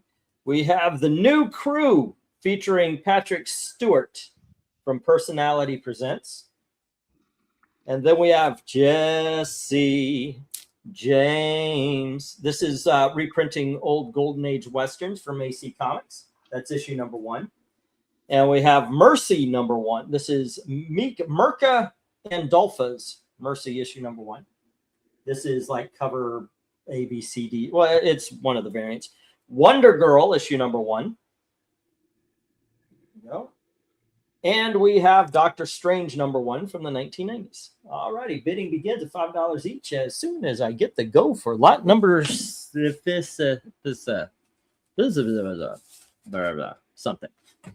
All righty. 15, lot number 15. There we go. Okay. Thank you. Go for lot 15. All righty. Denny Cohen's is, wait. I'll add $1 to Mill's bid. Wait, what? Wanted to leave, but I'll go back I for whatever the highest bid is +1. And then Jim got in after the, so Jim's pushing me, but I have to go another $1 above. Okay. And that was on I think, okay, I missed that. What was I on that last one? What was I? I was the Adventure Comics. So it would have been 7. It would have been 7, but unfortunately, I gave 30 seconds to go. So actually, we've got a bidding war going on. Because he made it in time.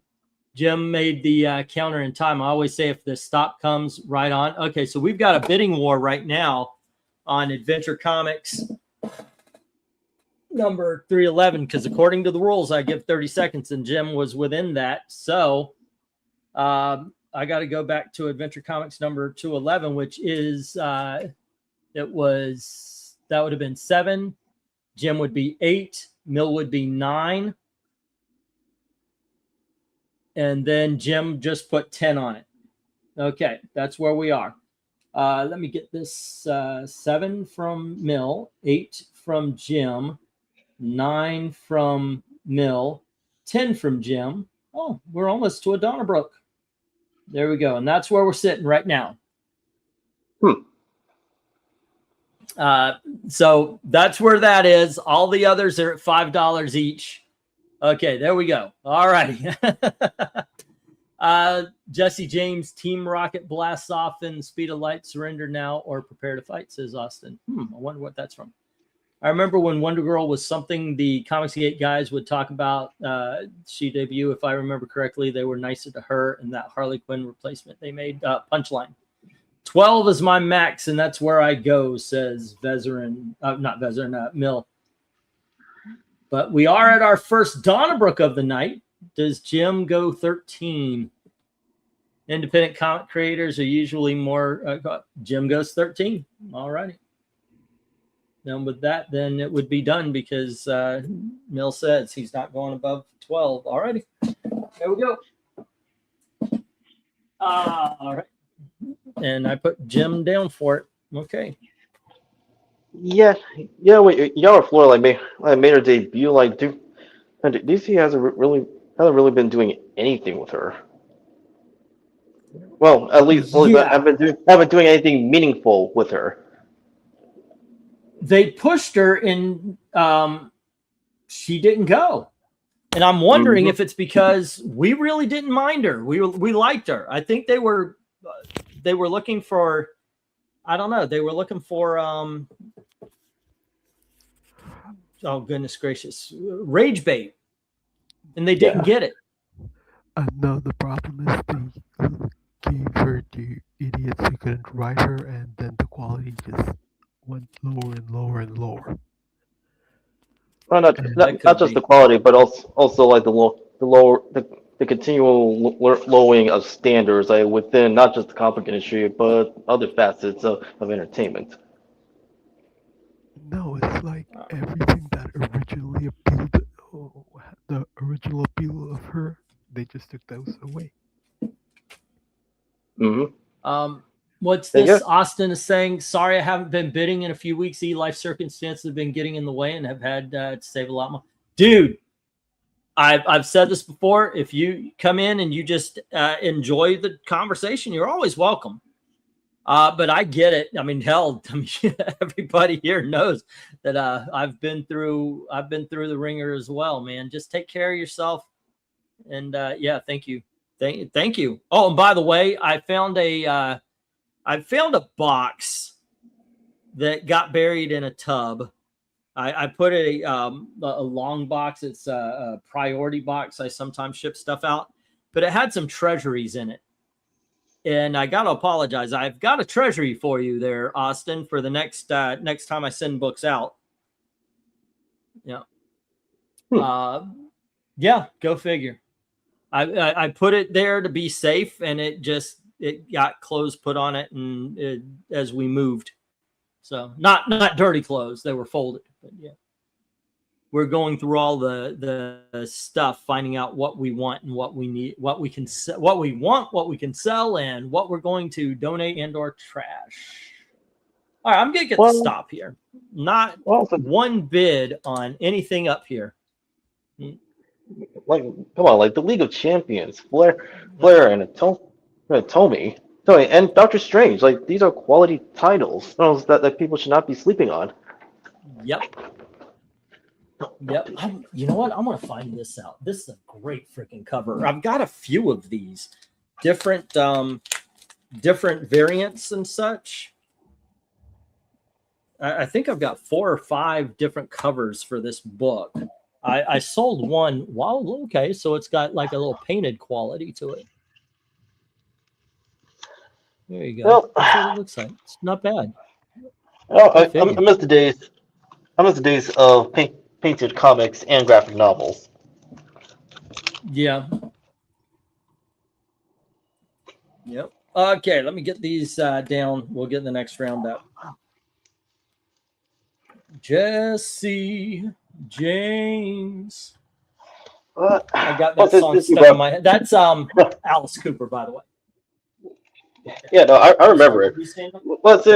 Well, since you brought up a story that will essentially fix Harley Quinn in a revival of If I Wrote, I still have one in mind for the New Mutants. Okay. And but this one particular story actually involves Karma. The leader of somebody they've absolutely forgotten as a character. Yes. 3, 4, 5, 6, 7, 8. All right. Let's get some $3 books up here. We've got Emma Frost, issue number 11. And we have Magnus the Robot Fighter and Nexus. And this is issues 1 and 2. That's the whole story. Next up, we have the Worlds of Dungeons and Dragons. And it says issue number 3. There we go. And next up, we have the Warriors of Plasm, issue number 3. And it is autographed. And it does have a certificate of authentication. Next up, we have Detention Comics starring Young Justice. There you go. Robin, Superboy, and Warrior in. Okay, so kind of Young Justice. Ultraman. No, I got to search for the number on this one. It's okay. Here we go. Ultraman, issue number 2 from the 1990s run. And then we have Ultraman number 3 from, once again, the 1990s run. They're still polybagged. Next up, we have Justice League of America featuring Killer Frost. This is the Killer Frost Rebirth issue. And we have The Amazing Spider-Man, issue number 358 with the gatefold. And finally, we have Superman's Girlfriend, Lois Lane, number 107, and it comes with water damage. Okay, you can feel it kind of, you know how water damage feels. Okay, there we go. All righty, kids, bidding begins at $3 each as soon as you get to go for lot number 16. Okay, for lot 16. And let's see, there's not a lot up here that I have read, tell you the truth. I did enjoy that Killer Frost. Amazing Spider-Man's a lot of fun at that point in time. If I were to take a chance on a title, well, I read Emma Frost too, and that's good. If I were to take a chance on a title I haven't read, I'd go Ultraman because I was raised on that shit, and Lois Lane. But that's just me. How about you, Dom? Well, I would go with Lois Lane, The Wars of Plasm, Magus and Nexus, Ultraman, and the Killer Frost Rebirth, and Warriors of Plasm. Oh, the Warriors of Plasm. Yeah, I read that too. That is, once again, it's one of those where I remember liking it, but I don't remember it. So we got 3 on E and J. That is Detention Comics and Lois Lane. And that is from Jim. All right. And then we have Tony Hayes saying 3 on A, the Emma Frost, and C, the D&D. All righty. Emma Frost, I believe that was issue number 11. Well, to answer your question, Austin, I've actually been hanging out with Wolf Tim for quite a while. Well, since actually, yeah, well, no, it was definitely the late 10s and the early parts of the new Roaring 20s. Anyway, but we actually met each other through J Issue of Finney and his wife's light channel, as well as their secondary, which is called the Warcraft Podcast, which, as the name implies, it gives people tips on how to improve on their craft, as well as how to market themselves within publishing. Well, they're also comic book veterans themselves, so they actually worked on some stories for Marvel and DC before they left said industry because they saw the writing on the wall. Well, what will eventually happen to it?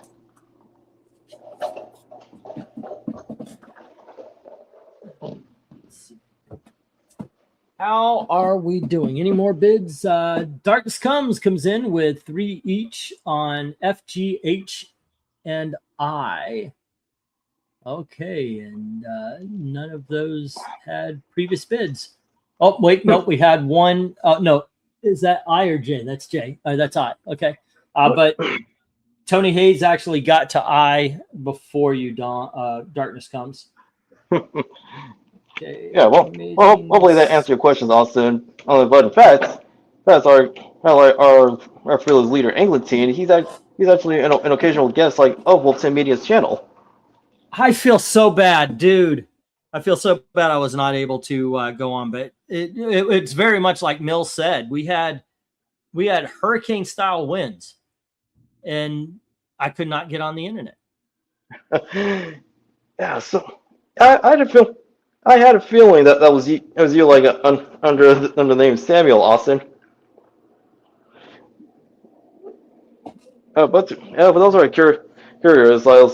Recently, Wolf Tim Media, myself, and the others on his channel, we did an episode of our show on Sundays called The Real Millennials, and we did a little retrospective on the excuse me, the 2001 adaptation of Josie and the Pussycats.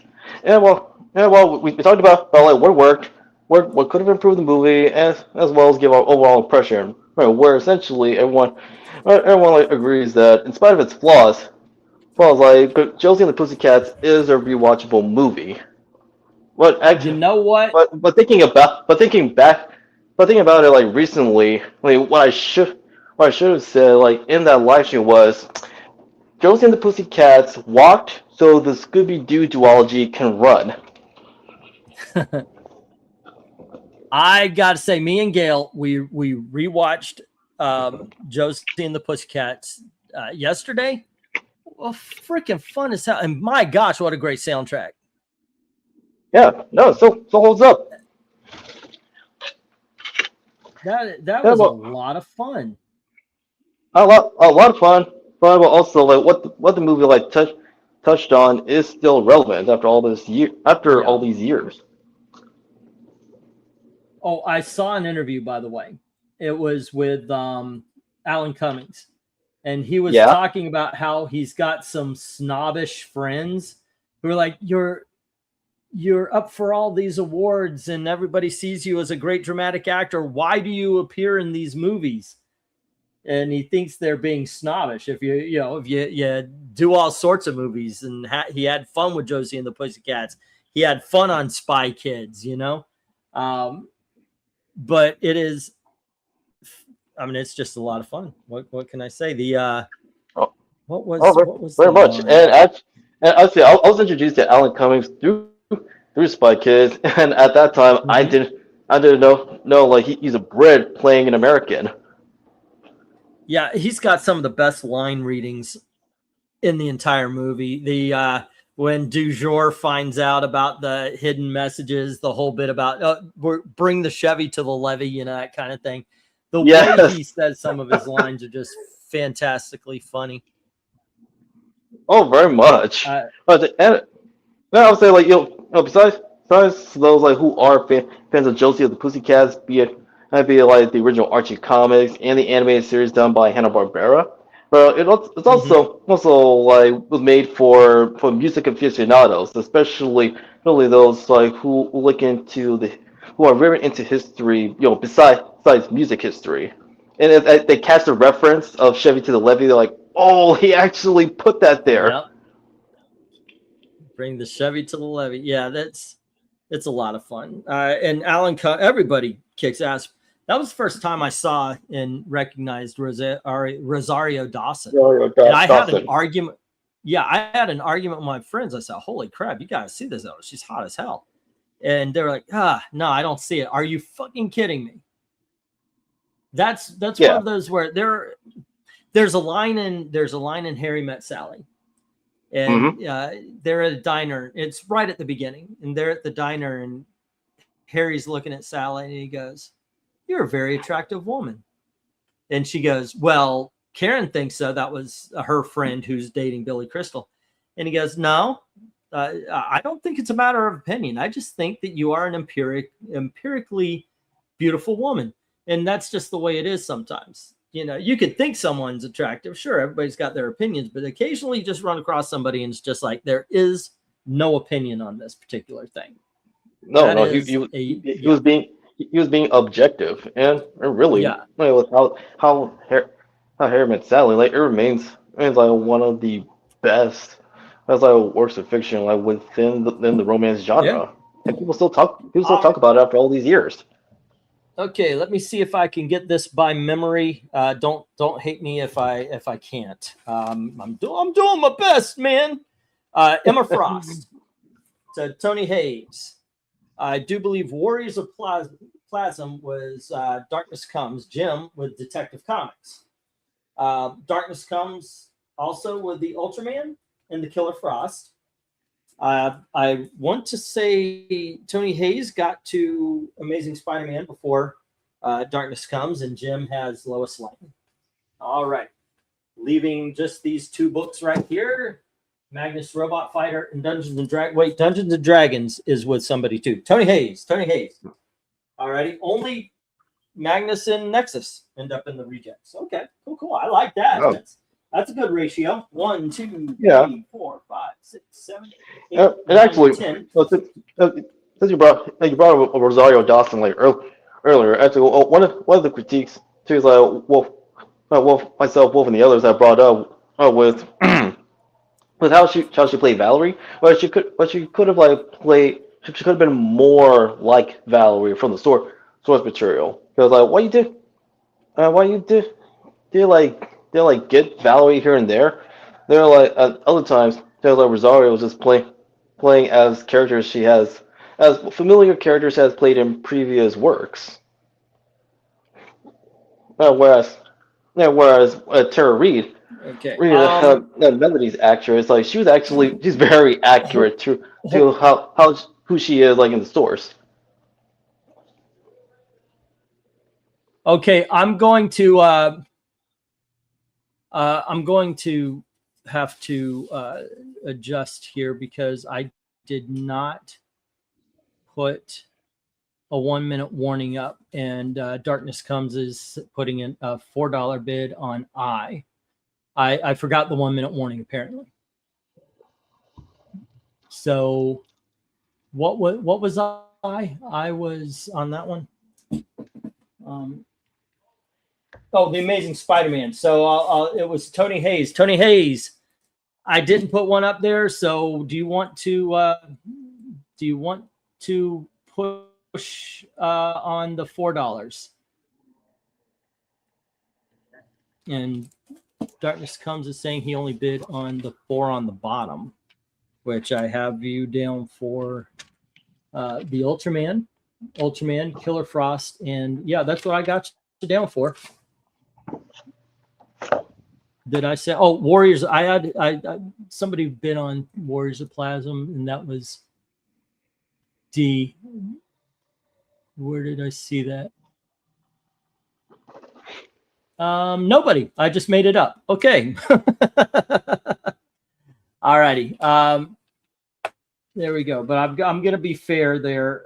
Tony, do you want to push back on the Amazing Spider-Man? All right.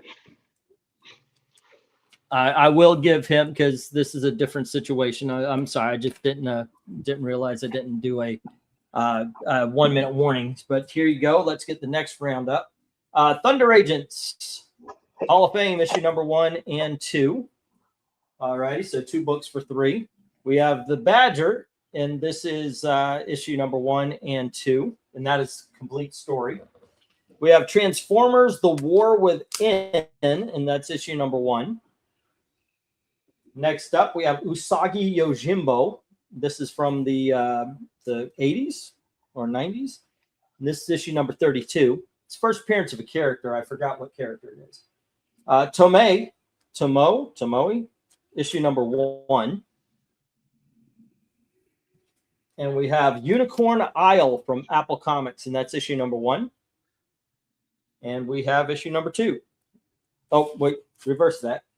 Issue number 1, issue number 2.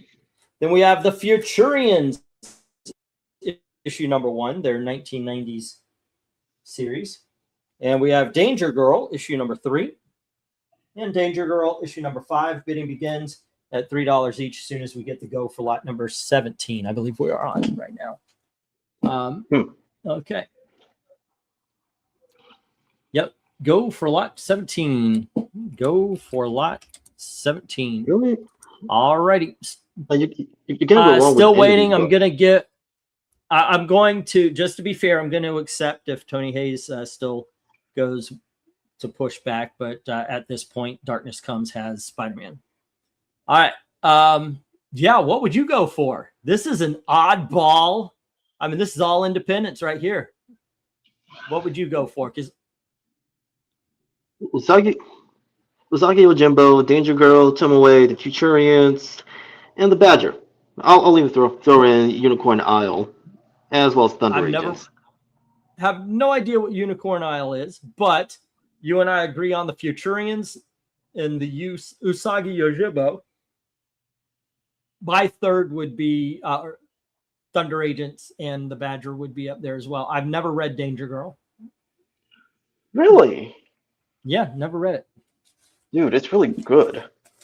I remember reading Tomoe back in the day, but that has been a long time. Well, already. Who do I? Well, one of these days, like after reviving what you're reading, might as well reread that book. I'm not against it. Let's see. Got to write down Jim's books here, and Jim had Detention Come. I'm going way back here. Let me see. Veteran. Did I? Yep, I got Veterans down. Adventure Comics 211 for Jim. Got that. Okay, Detention Comics is what he had here. Oh, what else? Yep, Detention. That's where I'm sending. In all honesty, I have read so many trade paperbacks. I kind of just want to maybe do like one where it's just a rush through, like maybe give a few minutes to everything, because I have read so many things I want to talk about. It's just I don't want to wait 1 week, you know. It's just I've read so many cool things and things I want to share and talk about and everything. So let's see, Lois Lane. And that was 3. Oh, what is, and then that is it for Jim. And Tony Hayes had Emma Frost, number 11. All right. Emma Frost. Thing ring, do your thing. And Dungeons and Dragons, D&D Worlds. Alrighty. And then Darkness Comes. So far, no love for this board. I knew this would be a hard sell. I knew it would be because it's all independents. Kids, trust me on Futurians. You cannot go wrong. The Badger and Thunder Agents are $1.50 each. Those are, both of them have 2 comic books in there. This is a great time to try an awesome new title that you may not have read before. You will not go wrong. Those have the seal of approval from both me and Dom. All right. Badger 1 and 2, 4, 3, and that is to dark. Whoop. Nope. I am looking and talking about it, and I'm writing stuff on. That's how my brain don't work. All right, Amazing Spider-Man 358, $4. And it was the Ultraman 3 on See the Transformers from Tony Hayes. All righty. Let's see, Ultraman. And that was issues 2 and 3. And then finally, it was Killer Frost. All right. And that was Darkness Comes, and I'm all caught up. And that would be 29, 38, 44, 47. Okay. Huh. All righty. And Tony Hayes says, Transformers. And that is TH $3. Okay, any more love for some awesome independent comics, kids? I can't sell Futurians enough. I can't sell Futurians at all, I'll tell you the truth. We got $3 on Unicorn Isle 8. Alrighty. 1, 2, 3, 4. Yeah, I'm gonna tell you what. I'm going to put Unicorn Isle 1 and 2, Tony Hayes, $6. So nobody can challenge you for issue number 1 or issue number 2. They've got to go for both books. All right. And let's see. Man, something was definitely in that Habit Burger in Vegas on the way home from Disneyland. Hacking cough all week since I had that. Damn, that's harsh. Yeah. That being said, I'm going to put the 1-minute warning here. All righty. And because obviously these aren't as interesting to people as they are to me. So I'm going to get these down and get the next round up in just a few seconds here. We got one more 3, and it looks like 2 2s. Wow. Well, excuse me. Now, Engleton, so if I recall correctly, besides watching Highlander, you've also seen the TV series? Long time ago. Yes. I appreciate your honesty. Yeah, long time ago. I have not watched it recently. My memory is not good. Well, you can rewatch the series on Amazon Prime. Prime, and even though like 2B and others are shown and proven to be the better alternatives to Netflix, and at times Amazon Prime. Highlander, the TV series, for the time being, is not available over there, but you can rewatch the series on Prime. Okay. And that is. And Adrian Paul, he remains like one of the best like introductions. Well, no, not introductions, best new additions. This is to the Highlander series. Okay. Now, I was about to say something, and then I was just going to come off really stupid because I was like, "Wait, didn't Mario Van Peebles star in the show as well?" But no, there was a movie, No, he appeared in the movie. right? Wait, but it fe- Yeah, but the it movie featured of it, right? yes he was in a movie, but it had Connor McLeod. Okay. Yeah, like I said, it's been a long time. Been a long time. Been a long time since I rock and rolled. All right, I have been sick as for the last 4 days. I was tested for COVID and flu, but have those viruses. I have the other virus, which it's just as shitty. Says, well, I hope you get better, man. I seriously do. Yeah. Agreed. For those of you who don't know, one of the reasons why I was all stressed out earlier, and I gotta call him tomorrow, but my brother is in the hospital. He's got something called MERS. It's You said a MRSA. flesh-eating disease, and it went to the MRSA. Thank you. It went straight to the bone, and they're looking to cut his leg off. I'm worried because he's had a triple bypass. He's had 7 strokes in the last 5 years, and I'm just worried for him. So, anywho, that's also why I thank you very much for jumping on and keeping conversation going and taking the mind off of it. It really does help. All right, let me get the stop here. There was not a lot. Tony Hayes has Unicorn Isle, issue 1 and 2, and Transformers. All right. Yeah, he's for Everything else. Chef Jack has been through the ringer, and yet now like the latest one is a flesh eating virus. Right, like he needs that is shit. Which is still a big oofa. But I said someone hopes that in the like him and make a full recovery. Well, after they amputate his leg. I hope so. I really do. All right. Let's see. 1, 2, 3, 4. Let me get this one, and I need 3 more. One. Okay. All right, kids. Next up, we've got Walt Disney's Donald Duck, issue number 8. And we have issue number 32. A little bit of a jump there in number. And here is issue number 12. Oh, they're all over the place. Here's issue number 12. We've got Walt Disney's Donald and Mickey, issue number 21.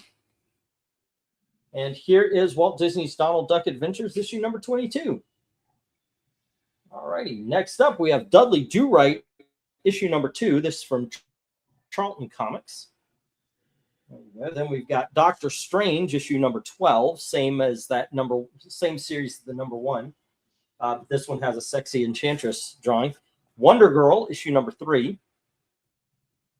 There you go. We also have Fantastic Four, issue number 219. And from Charlton Comics, we've got The Fightin' 5, issue number 48. Bidding begins at $3 each as soon as I get to go for lot number 18. All righty. A lot of fun. Go for lot 18.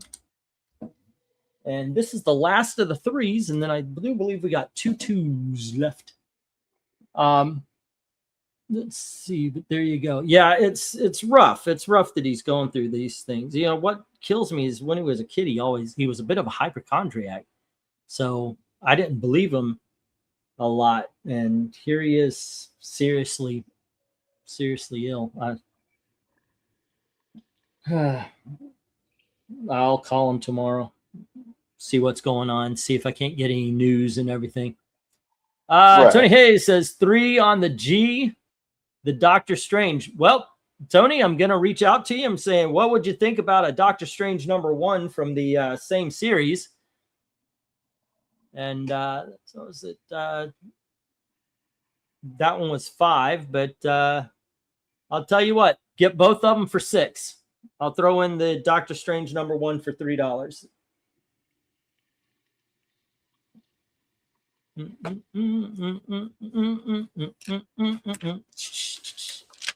All righty. It's a good night. I'm in a decent mood. And once again, I have to attribute a lot of that to you keeping conversation going, because I'm a type of guy who gets stuck in my own head sometimes. 200. All righty. Well, it's a pleasure. And 5, 10, 15. That's 215. All righty. And 20. All right. Okay, cool. And Tony Hayes says 6 heard. All righty. Got some good Donald Duck up there, kids. We got a good Bronze Age Fantastic Four and a war book. Give a try to a war book. Oh, Jim says, hey, let me get 3 on that Fantastic Four.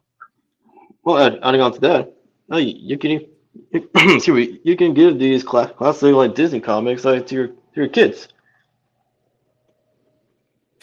I'll tell you what, buy 4, get 1 free on the Donald Duck and the Mickey Mouse. So instead of 15, it'll be 12.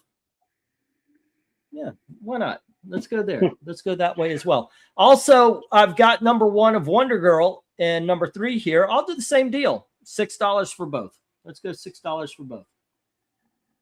I was introduced to Dudley Do-Right through the film adaptation with Brandon Fraser as the titular character. Love it.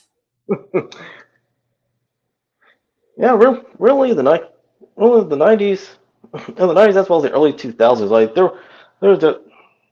they were definitely an interesting time for film adaptations and otherwise classic comics and animated shows.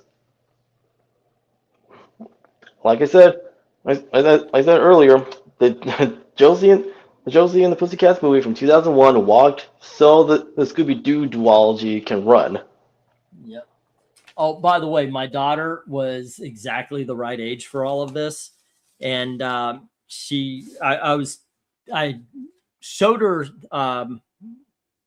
Okay, let me tell the story from the beginning. I was watching The Patriot, and it's the scene at the beginning where Mel Gibson's in the house and they're watching the battle on the field, and you see a cannon shot, and the cannonball takes a guy's head off. I hear, "Oh!" And I turn. My daughter Ashley is there. She's very young at this point, and she was just and I showed her the making of because it had that scene, and I told her, see, the actor's okay, they just make it look like his head's not there, and they have the ball go through, and it's all fake. And she thought that was funny, and I told her it was movie magic, and she comes to me and she goes, Daddy, I figured out the movie magic. I said, what movie magic did you figure out, honey? And she told me that Dudley Do-Right and George of the Jungle were brothers with the guy from The Mummy. I like, you know what? You're right. let's just let that one sit. I'm not going to correct you on that because that's awesome. All right, we've got Jim coming in with 3 on the Fantastic Four. All right, that's F number 219. All right, and then let's see. Darkness Comes says, hey, I'll take the Ducks for 12. All righty. That leaves Wonder Girl, Fighting 5, and Dudley Do-Right. All righty, and let's see. I'm just going to say Disney Lot. It's the only one here. 5 books at 12. All righty. There we go. And I just saw the Fighting Five at my shop, says RDV. I remember not liking how they did the Joker as a kid, but now I think it was fun variety that works. He's more acrobatic and a physical threat to Batman than usual. Fighting Five was on the big dog wall. Well, there might be a reason. Peacemaker makes his first appearance in a Fighting Five issue. I think it's issue number 5. I could be wrong about the issue number, but he does make his first appearance in Fighting Five, so that might be why it's on the big dog wall. I'm going to hit the 1-minute warning here. Let me read these over again. Donald Duck, Mickey Mouse. The top row is With Darkness Comes at 12. Tony Hayes has Doctor Strange, number 12, and number 1 at 6. Jim has Fantastic Four 219 at 3. No love for Dudley Do-Right, Wonder Girl, or Fighting Five. All right. And there we go. Boom, boom. Ain't it great to be crazy? And has it been a minute yet? It's been a minute. So I'm going to get the stop. All right. If anybody wants to bid on Dudley Do-Right, Wonder Girl, or Fighting Five, feel free. But for now, they're going to hit the reject box. All right. Yeah, I know, little man. Well, speaking of Supergirl, well, if you ask me, like, she deserves better than the upcoming movie that was going to happen later in the summer. I hope it is good. I really do. I'm gonna reserve judgment, but the only thing I really don't like is that she opened her fucking mouth, in all honesty. All right, Darkness Comes has the Disney. Tony Hayes has Doctor Strange number 1 and number 12 at $6, and Jim has Fantastic Four 219 at 3. Before I go further, let me make sure I'm grabbing that. Make sure I'm grabbing that number 1 that was in the $5 books. It was after the big dogs. Was that $5 lot with that book? Lobo, Daredevil, Peter Parker. Yep, it was in this lot right here. Scorch, Green Lantern, Police. Okay, and let's get the next roundup. This is we got 2 lots of $2 books. 1, 2, 3, 4, 5, 6, 7, 8, 9, and 10. All right, next up we have DC Horror Presents. This is issue number 2. There you go. Then we've got Spider-Girl, issue number 2. We have Superman, issue number 167. And this is a 1.0, if anything. I would love to put that cover on my wall, but I want a better cover. But there you go, $2. Let's see, 17, 11. That's a whole other issue, and here's an annual. Let me put that here. 13. Okay, let's see. Let's get that here. 14. Okay, 11, 12. 13, 14. This is usually a $5 book or more because you got the nipples on this one and the woman in the nightgown on this one and this one. But here we go, kids. Here we go. Hero Alliance, issue number 11. That was the nipples I was talking about. So these usually sell for $5 or higher on eBay and such. Here's issue number 12 because of Nightgown Girl. There you go. Next up, we have issue number 13. And we have issue number 14 of Hero Alliance. And we have issue number 17. Here's annual number 1. And we have Hero Alliance and Justice Machine number 1. Bidding begins at $2 each as soon as I get the go for lot number 19. Go for lot 19. All righty, that's Joelle Jones, Wonder Woman. Yes, it is. Let's see. Has Detective Yin and Bennett been used for anything else other than the Batman show ended? I've got to like them in this rewatch. Wait, what? Detective Yin? I don't know who that is. Do you know who that is? From the Batman animated series. Like from 30 years ago?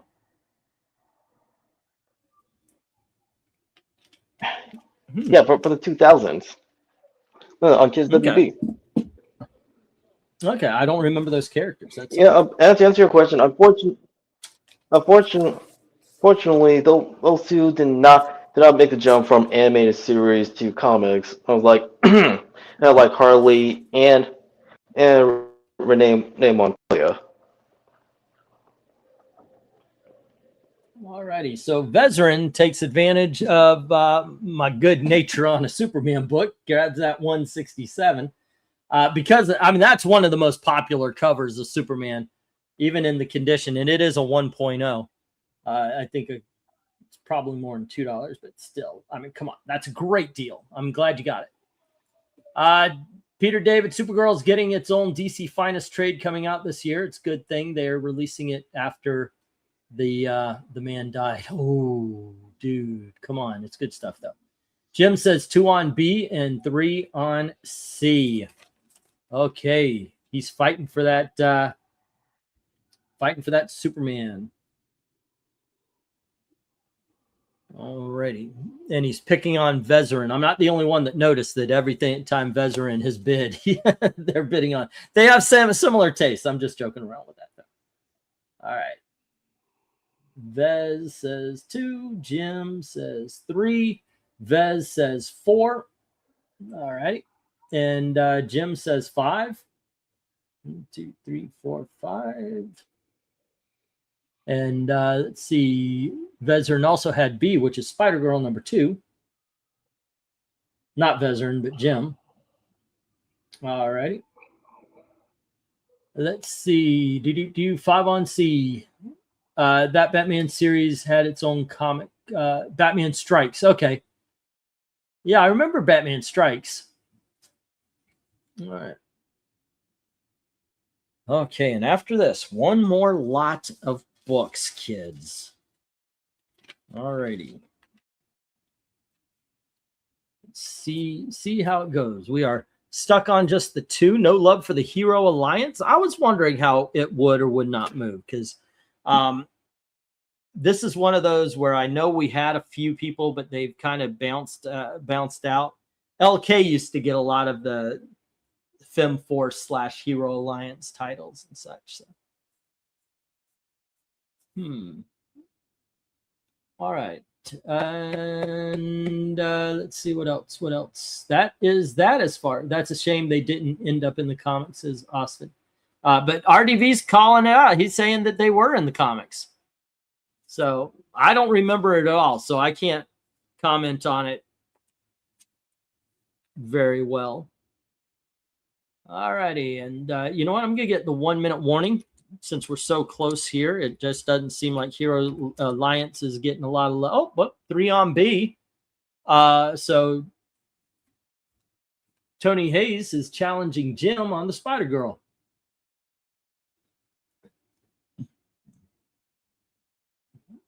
All righty. Let's see. I'm finally sitting at 400 of in-store credit at my shop where I get 20% off of everything. Sweet. Are you going to waste it on new books, or are you going to get yourself a really good back issue?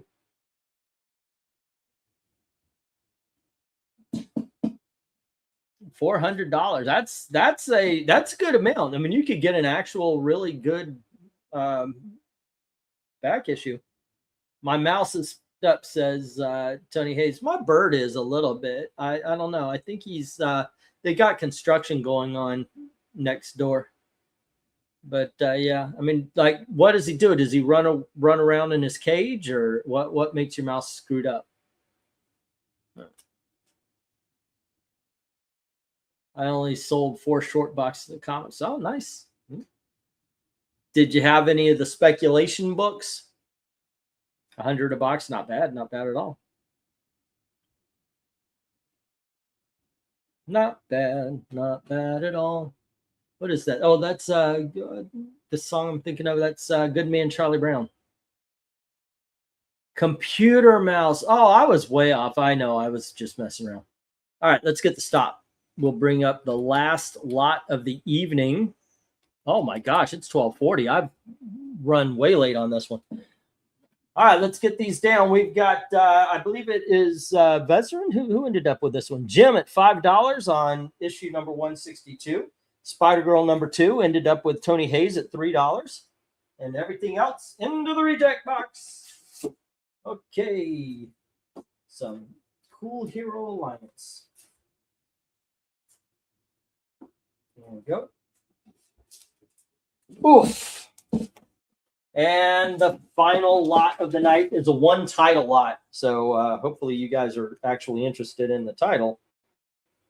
Let's see, 13, 23, and 12. All righty. Oh, this might actually, here's 11. Oh. That's why he was quiet. Dom bounced out. There we are. Okay. Well, you know what? These are a little bit everywhere, so apologize. We've got Ghost issue number 13. And here is Ghost issue number 15. And we've got Ghost issue number 1. I'm pretty sure that's a different run. Here's Ghost number 14. There we go. And we have Ghost number 10. There we go. And here is Ghost issue number 4. And we have Ghost issue number 20. And okay, that was Ghost 10. There we are. We've got Ghost issue number 11. There we go. And then we have issue number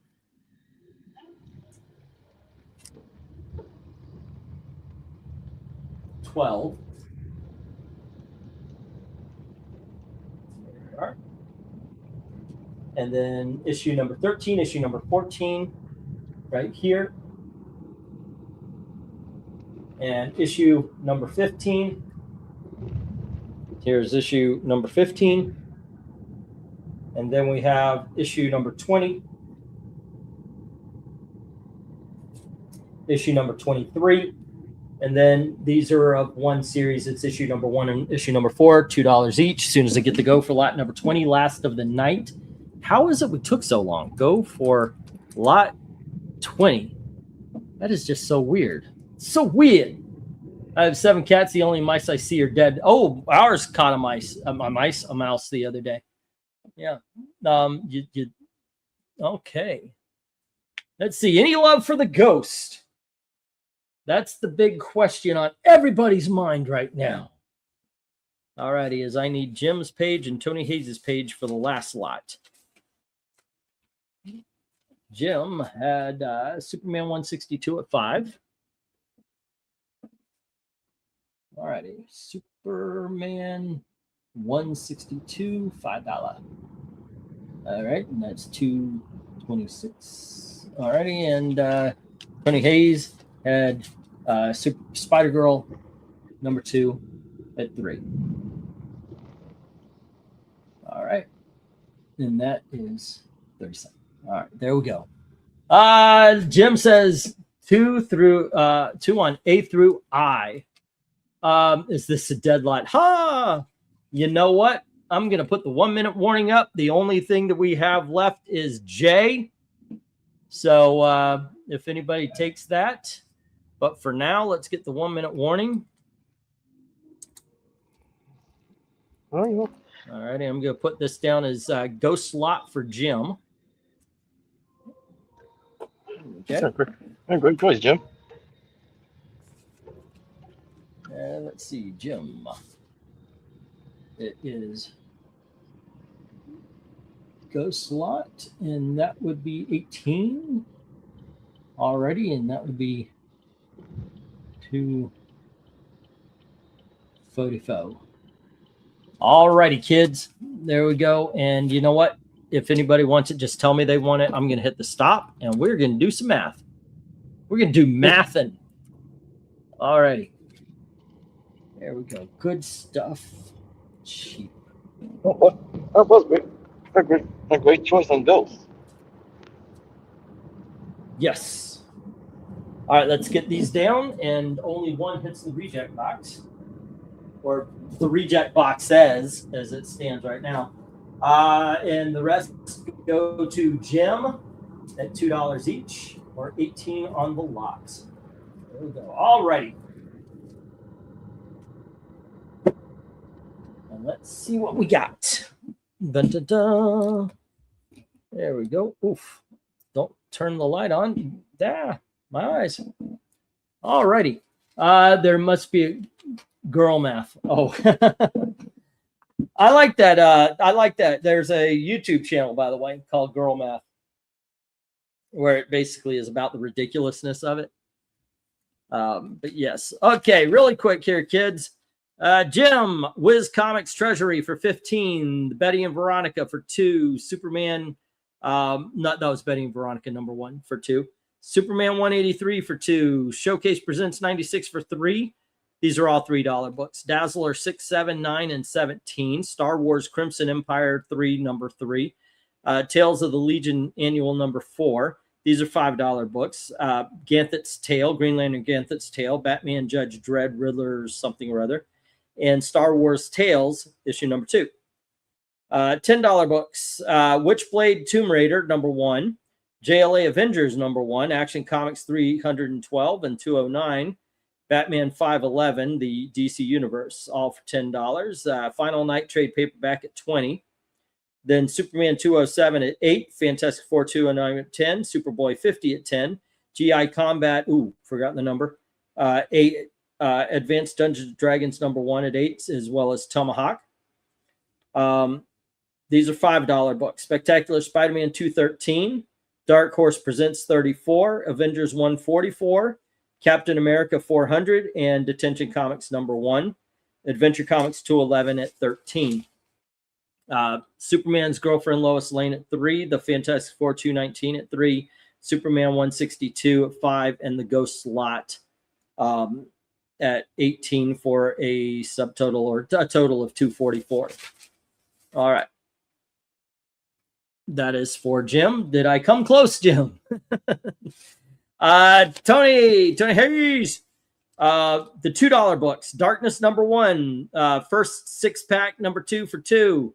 Well, yeah, like I said, $2 books. Commander Canada #43. And Team America #1. These are $10 books. The Protectors Lot, well, for $10. And then the Batman Ghosts for $10. Indiana Jones Temple of Doom, or Temple of Fate for 5. Dark Times #1 for, this Star Wars Halloween pamphlet. What is the Ashcan for 5. Dark Times #1 for 5. Splinter in the Mind's Eye #1 for 5. Spider-Woman 4 and 9 for 5. Spectacular Spider-Man Annual #7 for 5. Emma Frost #11 for 3. Worlds of Dungeons and Dragons #3 for 3. Transformers #1 for 3. Unicorn Isle 1 and 2 for 6. Doctor Strange 1 and 12 for 6. And Spider-Girl #2 for 3. And that is a subtotal of 37. I'll get back to you on where we are as far as how many books I'm holding, because I do have to consolidate some. My math is 235, says Jim, and I had 215, so I'm missing $20 of books from you off this thing. All right, I'll read your list, and I'll write down anything I missed. Vezeran had Dick Goes World #2 for 8. Video Classics #2 for 8. The Mighty Mouse. Incredible Hulk Spider-Man for 5. And Superman 167 for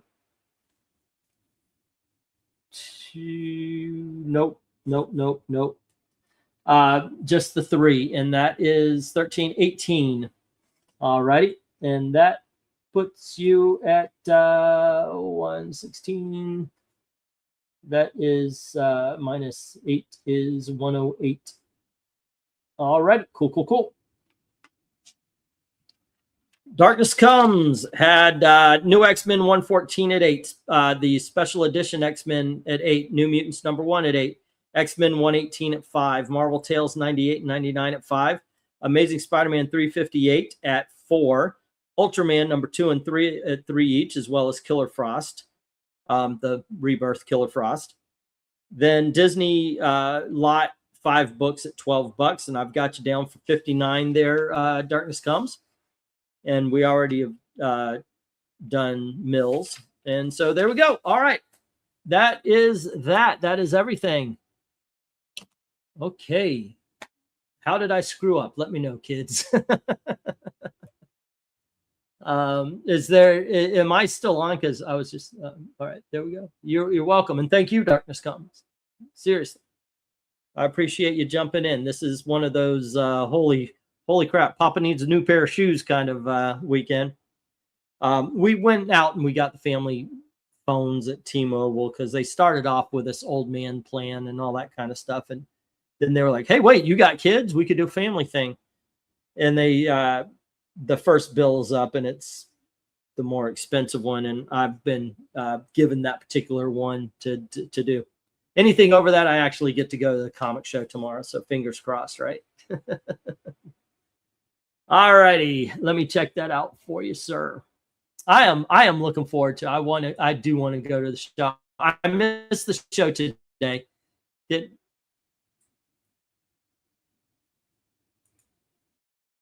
Uh-oh.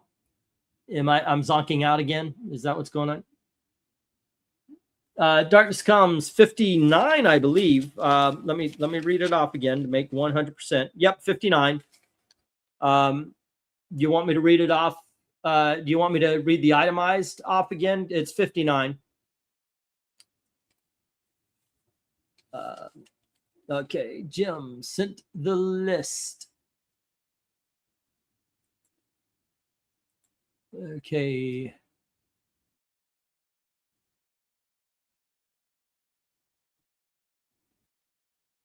Hey now. Alrighty, so Jim, let me see. $15 Treasury, $2 Betty and Veronica, got that. $2 Coverless Superman, got that. Showcase Presents, yes. Dazzler 12, 3, 6, 7, 12. Star Wars for 3, got that. Ganthet's Tale, Tales of the Legion Annual, got that. Ganthet's Tale, Batman Judge, Star Wars Tales. All right, got those. Witchblade Tomb Raider, got that. Final Night, got that. JLA Avengers, and then in Action Comics, got those. And then Superman at 2, Batman at 10, got that as well. Fantastic Four, Superboy, and Superman. So got all those. Dark Horse Presents at 5. I do not have that. Oh, nope, I got that. Spectacular Spider-Man at 5. Got those. Adventure Comics 6. Got Captain America, $5. That was 400. Lois Lane, Detention Comics. What's going on? Because I've got everything. Spectacular Spider-Man. It is weird. My math is off.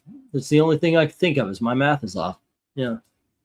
I go with the no plan phones, currently $50 with unlimited data. Yeah, it's kind of like that with us, but we're also got the internet, and I'm going to switch it over now from Xfinity to T-Mobile. There you go. England team, did you say I owe 37 tonight stuff? Should have been 26 left in, or 25 left in credit. That's what I got. Yep, 37 with 25 in credit. There you go. Cool. All right, fun times. All righty, so hopefully I'll be able to make it to the show tomorrow. We had one right around the corner down the road. I wasn't able to go. I was so disappointed, but I needed to put together the auction anyway. I was hoping to be able to go and like just grab a whole bunch of books, and it would be like I said, a claim sale kind of thing, and I might do that as well. All righty, we'll do Darkness Comes. I'll give it a heads up when I think you're getting short boxish.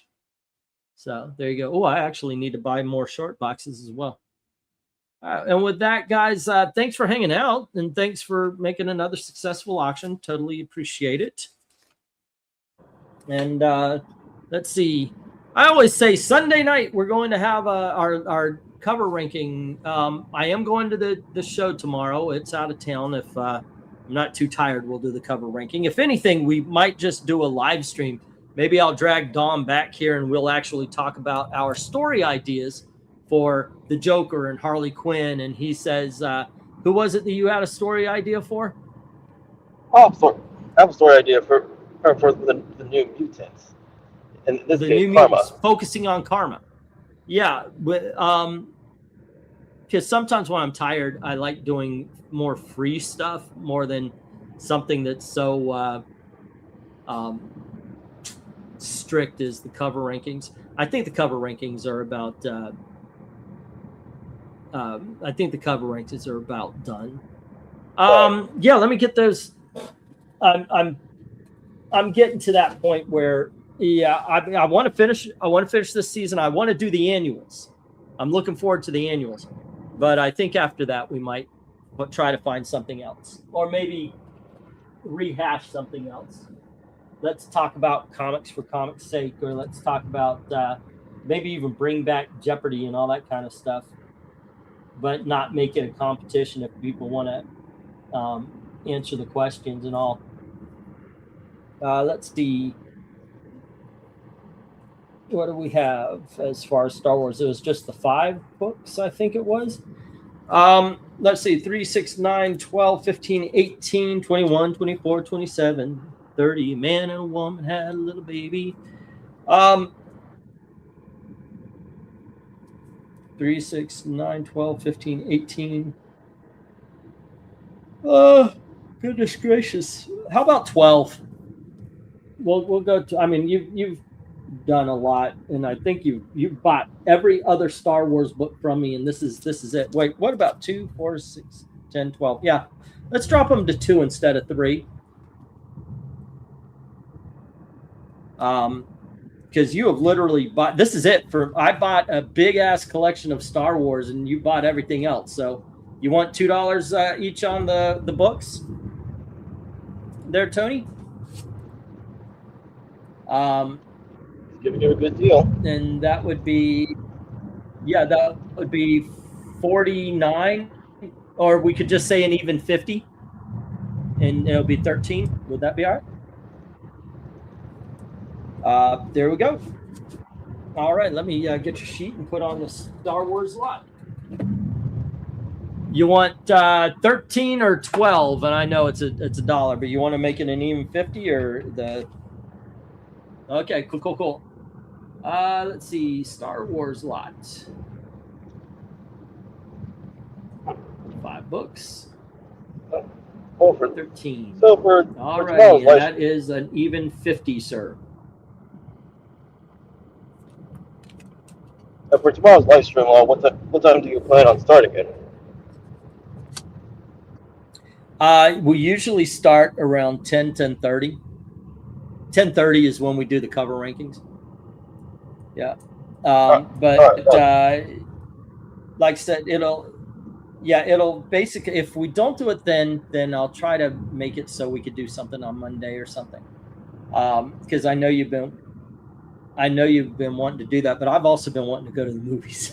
Monday is one of the days I go, but because it's, I don't know. But I do want to do more live streams and such about where we're just kind of chatting, talking comics. You have a great night, Jim. Take care. I'll keep you posted. I'll keep you posted because I think I got to get through the cover rankings, but I do want to talk about comics again. And comic book subjects again. You also want to commit to the revival of If I Wrote. Yes, I'm doing it tomorrow. Well, keep in mind, not like the real millennials starts at 9 p.m. My neck of the woods. Okay, so why don't we keep it open, and I'll find it. I'll find a time for this week that we could do this. Yeah. So if right. we do it earlier, then it can work out for both of us. All right. How early? Because I know we're on two different things. Like my 8 is your 5, so I always feel a little weird about going below anything like that. All right. Well, yeah. So I'll keep in touch with you. Actually, I suggest why not start at 5 p.m. at my time, which would be 8 o'clock over there in Indiana. Okay. So that way, guys, I still have time to make it for the real millennials. Okay. Let me say good night to everybody. You guys have a great time. We will see you tomorrow. And with that, thank you very, very much for watching. Have a good night. See you all later. Have a good night.